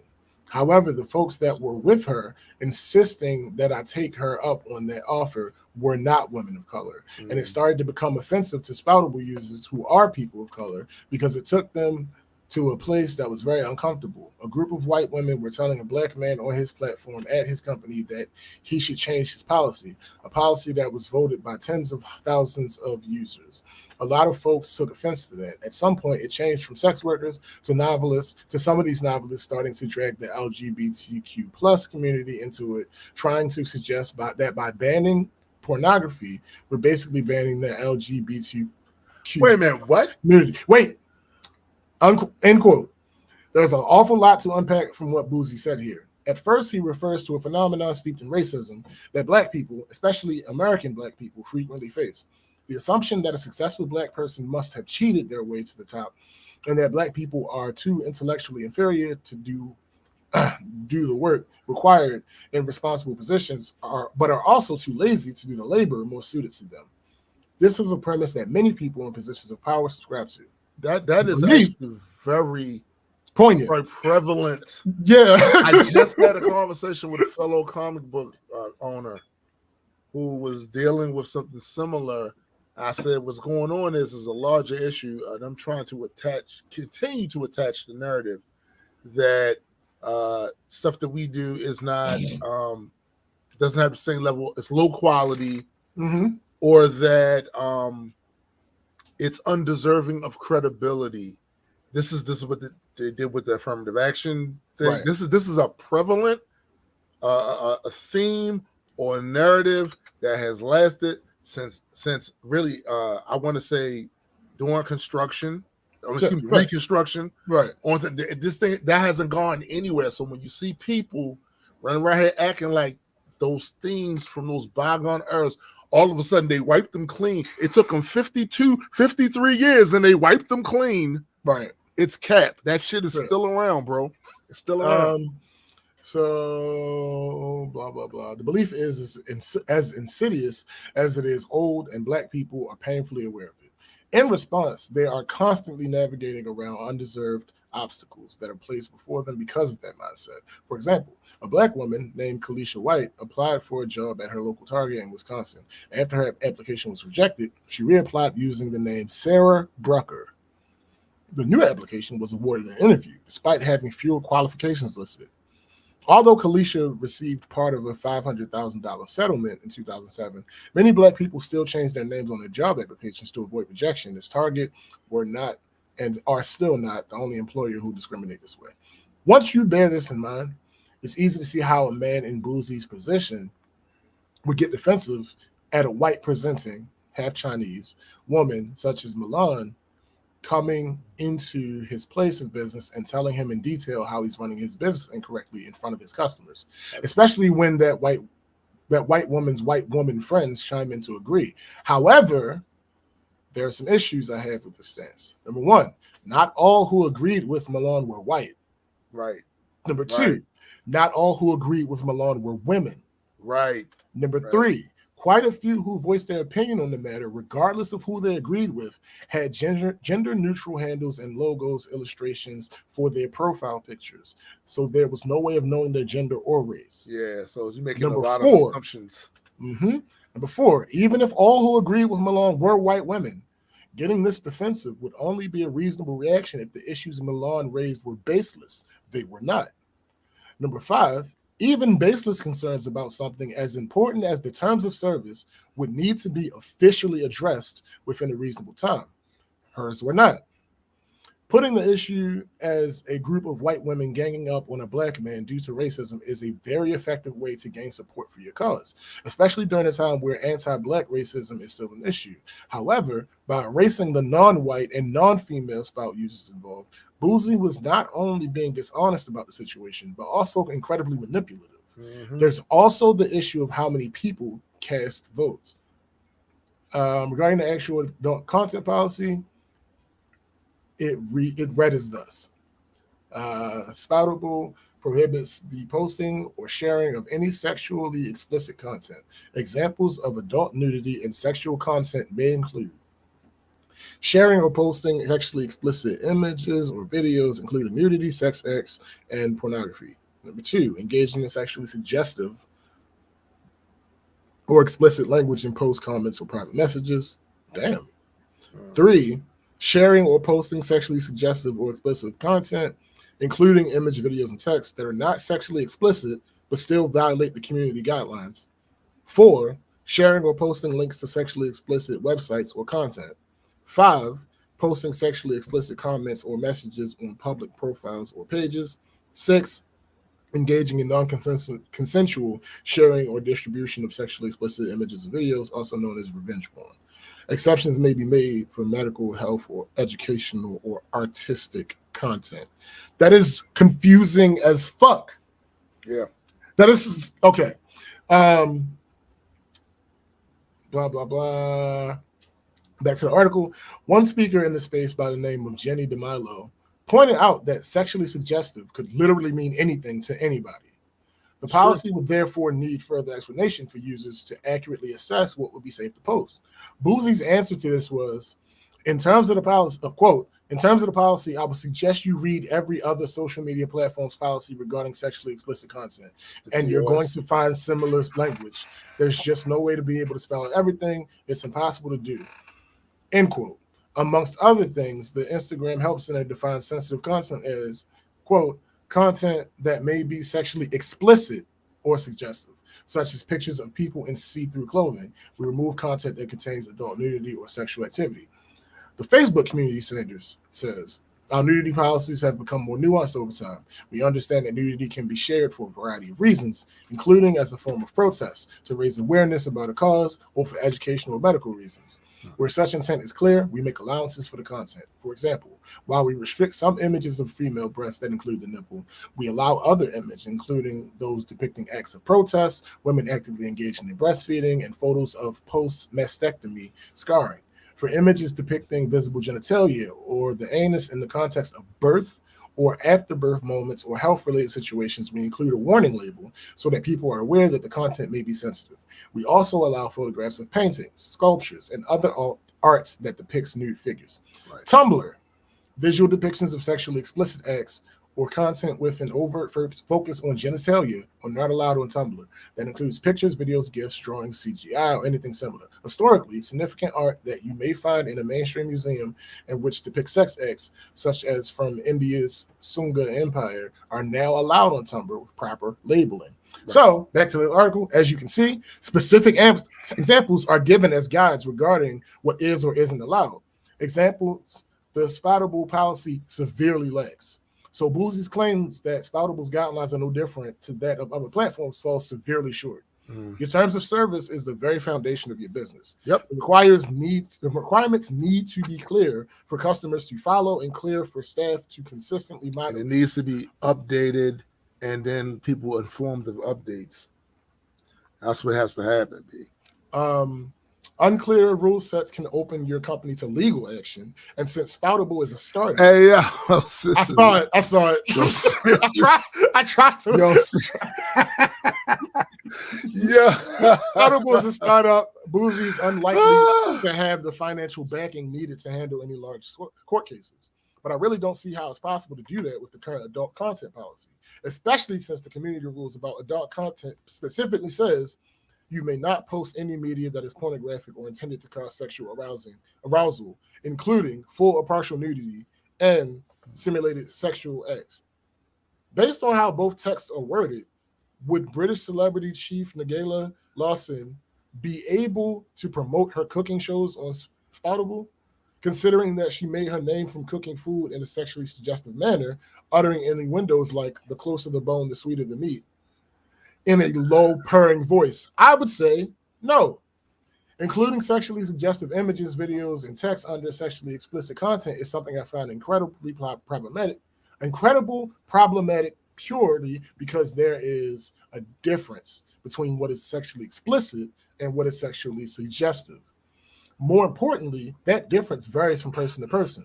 The meaning of sexually suggestive is also very, very subjective. The bar for what would or wouldn't count for one moderator may be much higher or lower for another, especially if all the moderators come from wildly different backgrounds. Without specific examples, this policy would be near impossible to consistently moderate within a team unless that team consisted of only one person, maybe two.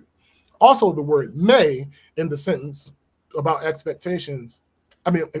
about exceptions opens everyone to even more uncertainty. As Milan stated on Twitter, one of my huge issues with the policy is that the term sexually suggestive is extremely not well defined. Is an almost kiss sexually suggestive? Is a short skirt? What about a smoldering look?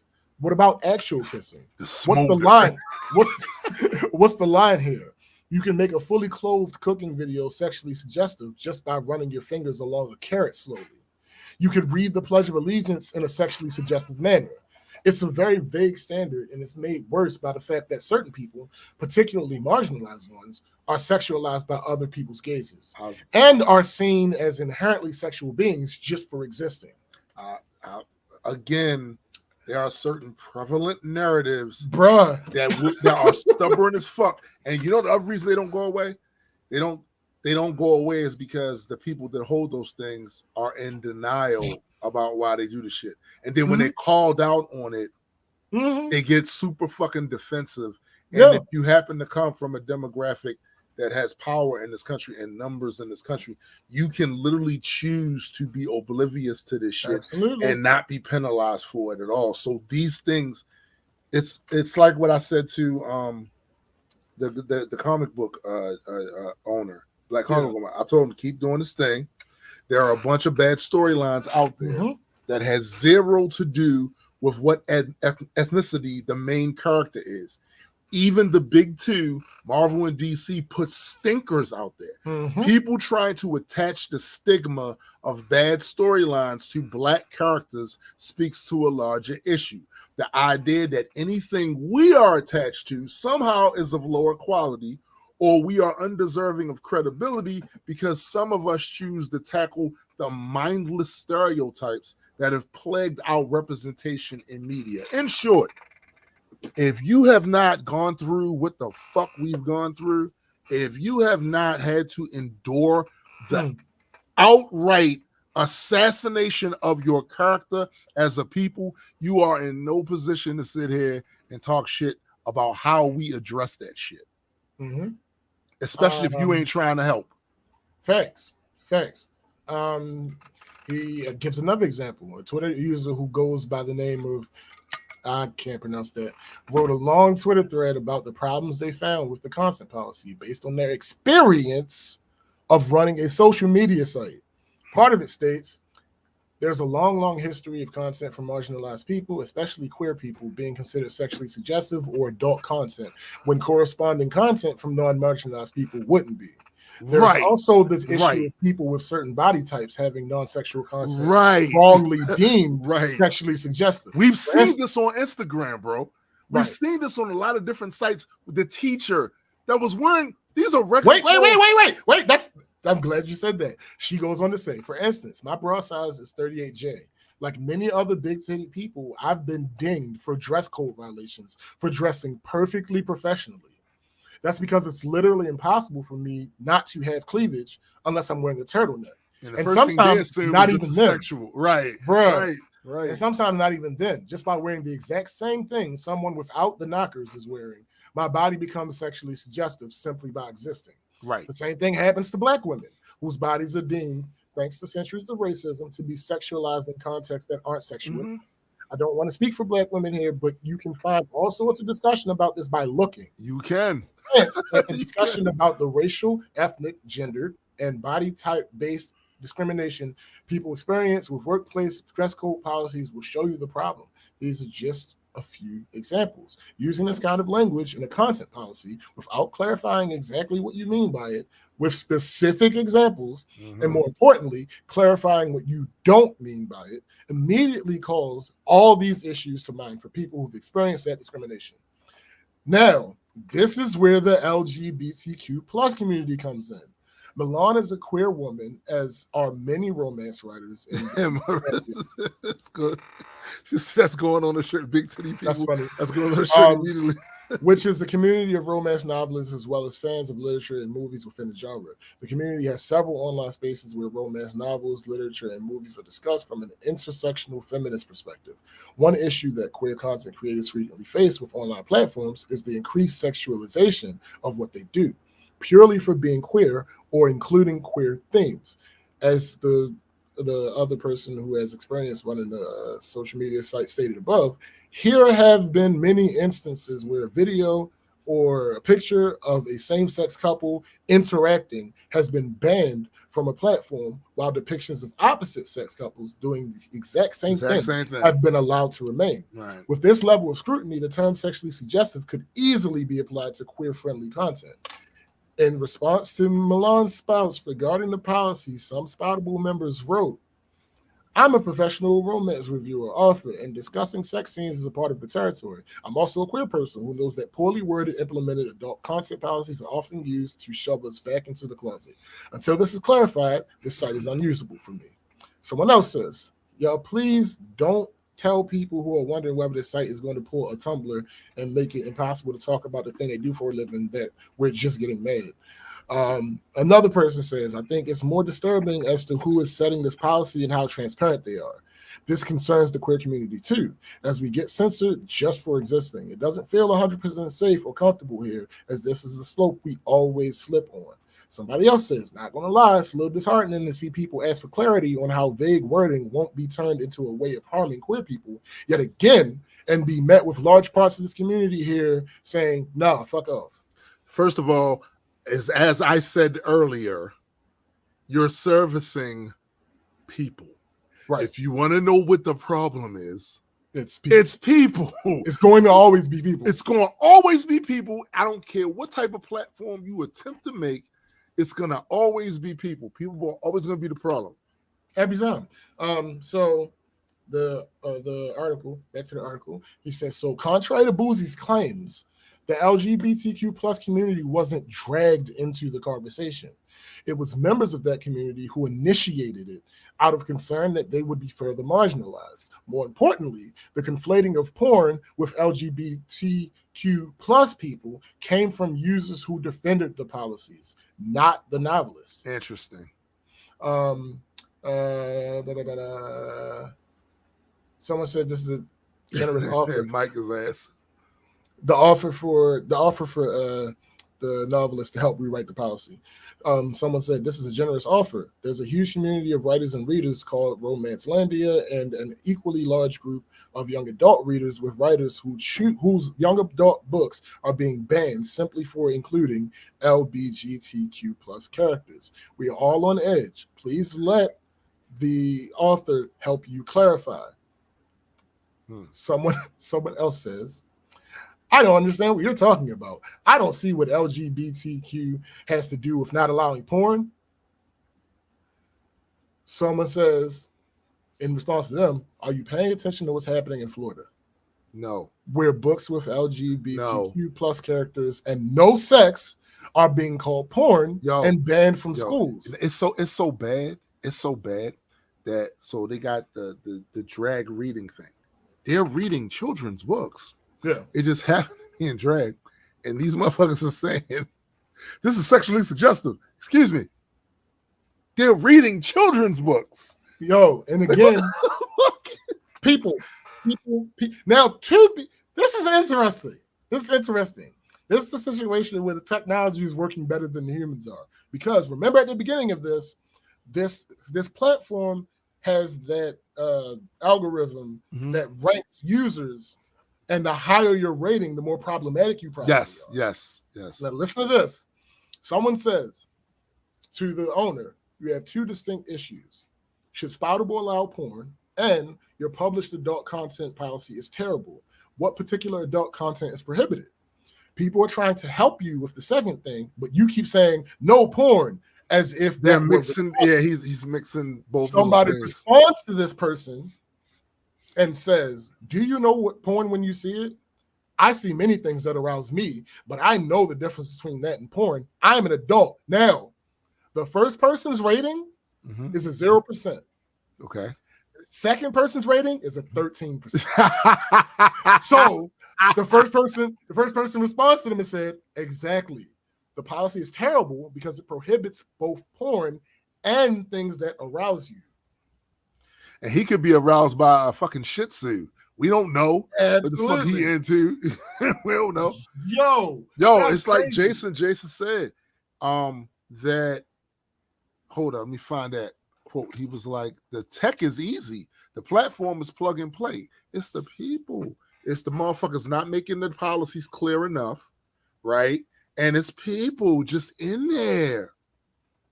So to round this out, because there's a part 3, but we out of time. Yeah. To round this out, he says, the author says, the fact of the matter is feminist communities tend to consist of marginalized people. So given the marketing about Spoutable being a haven for people just like them, the predominantly queer writers of Romance Landia came to Spoutable expecting to be able to use the site. Knowing that the terms of services are vague enough to be used against them is a strong indication that they are not safe. People whose trust has been repeatedly violated, and due to rising hostility before LGBTQ plus people, especially those who are trans, they are running out of online spaces where they can safely display their content. Their trust needs to be earned. So expecting them to trust Spoutable just because you said so is just not reasonable. They need a guarantee, especially if their concerns about one issue are being deflected with answers about something else entirely. Deflected, and then on top of that, it's a lot of it gives the appearance of bad faith. Bruh. A motherfucker has to continue to explain the same thing to you, and you still keep going back to the thing that's irrelevant. That shows bad faith. We're not talking about porn. No. And we're painstakingly giving you examples, and you keep going back to that. That's disingenuous shit. And in truth, marginalized people have had to deal with that disingenuous bullshit for the longest time. Like, you go out of your way to try to parse your wording because you don't want to be misunderstood. You want to examine, and then they still run back to that bullshit that you're not talking about, and specifically made an exemption to what your concern is. They still keep going back to that. That's bad faith. That's, you're not trying to really hear what the people are saying to you. You're falling back on that old bullshit, even though it discriminates against them. Yeah. It's cornball shit, and the lack of trust is the issue. And it's inherent. Yeah, that's going to happen. They're not going to, because what? Anyway, so it's too many examples for them not to. That's why they don't trust you. It's too many examples. It's just not reasonable. They need a guarantee, especially if their concerns about one issue are being deflected with answers about something else entirely. The single-minded answers about not wanting porn to any questions about the clarification of policy are valid points of concern for everyone. Finally, I would like to point out one detail Boozy failed to mention in the spaces regarding the online policy conversation. It went on for almost 6 hours before he issued an official response himself. More to the point, that response was to someone else who had explained to Boozy why they thought Milan's offer was a good one. He never issued Milan a response directly. I went through all of the quote posts Boozy made between the beta launch on January 12th and the 19th of February when the policy discussion was first made. His average response time was just over an hour. So both the delay in responding to Milan's suggestion and the manner of said response are inexcusable. So what have we learned? We've learned that people, like Verm says, people were always the problem. I mean, we ain't really learned. We ain't learned it, but we ain't learned that. Listen, hold up. Somebody just heard this show for the first time. They learned that. Thank you, Verm. Thank you. They learned that. But what else we have learned is, damn, I hate to end the fucking show on this note, but that's actually a part of where I'm leading to. Yeah, I know. Marissa says Boozy response is mad disappointing. The double down on ignorant hell to save an ego is so gross. Here's the thing. Actually, I know what I'm gonna end. I know what I'm gonna end on. So okay, I can say this. Okay. What we've learned is the three people, Boozy and the two guys from Spill, are out of their depths. Yes, 100%. They clearly do not understand how human beings work, and that is very important when you're making a social media. For who? Human beings. I mean, so can I throw them the smallest defense ever?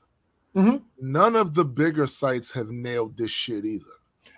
That is correct, but in response, I would say they never claimed to. I know. And that's part of the marketing issue right there. Right. Part of the marketing. They never claimed to. You tried to bring people in right, based with off the of idea that, this is a Yeah. safe space, this is a safe space. And again, Spill is going to have similar issues to this. I don't know what their terms of service read. I don't think that it matters. just given the nature of what they say they want, what is developing on the platform, and what they say and the reality forward, and the reality of human beings, they're going to have more issues. Yeah, it's going to be tougher. It's going to be much easier for them to fail. And I'm not talking most businesses fail. That's true. Facts. I'm talking about way more. It's going to be way easier for them to fail than them other businesses than it would be for them to succeed because they don't seem to know what they're doing. They don't know what they're doing. And it's so the other thing we've learned, right, is that the idea, well, if we could just get people together in these groups, then we could solve so much. Here's the thing about that. Here's the thing about this. I'll say this. This might be a hot take. But I've already mentioned that I'm going to start ending the shows with hot takes. So, damn. Yeah, you did. And not explaining. Right. Not even. Okay. Spill might be more successful if it decides to stay black only. Yeah, that's a hot take. Yeah, that's it. No explanation. Yeah. No, you don't need that. But that's definitely a hot take. Just saying, when you add the word people on that's the issue. That's right. And so now you're adding more people. And, we would like to thank all of you. We would like to thank all of you for once again joining a rousing episode of Black Culture Geeks. I want to do a quick shout out to my man Super Sci Guy while promoting his Metas and Mutants because he had a birthday recently. So Black Culture Geeks is giving the official happy birthday to Super Sci Guy. And of course, do not forget to check out Chrissy's podcast, Heard It Through the Grapevine. Please remember to check Addie's page because he has new music up. University Spit. Of course, there's always music. Always music. That multi-world playlist on Spotify has been started. Yes. Also, everybody, I haven't said it in a while, but if you have not sent us your email addresses, go ahead and do that.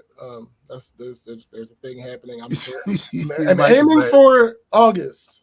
Yes. So it's time is coming. It's coming. Yeah. Also, don't forget to check out my man Jaded Nerds YouTube channel, the Jaded One. And of course, we are going to be getting the issue 1 printed and out the door so we can do our fulfillment for our Kickstarter supporters. Those books will be special because they will also contain the back history stories in those books.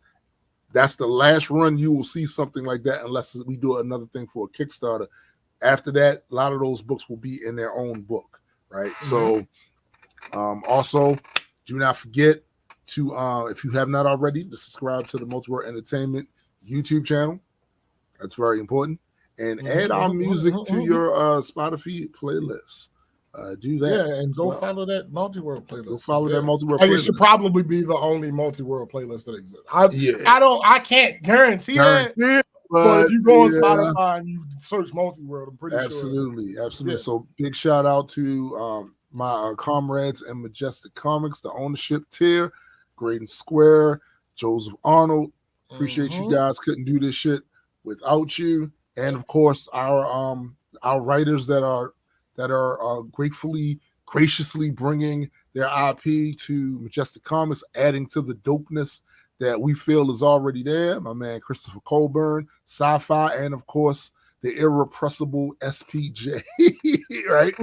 So for my man SPJ, I am Tombstone the Dead Man. And for the greater multi-world entertainment family, we are out. Peace.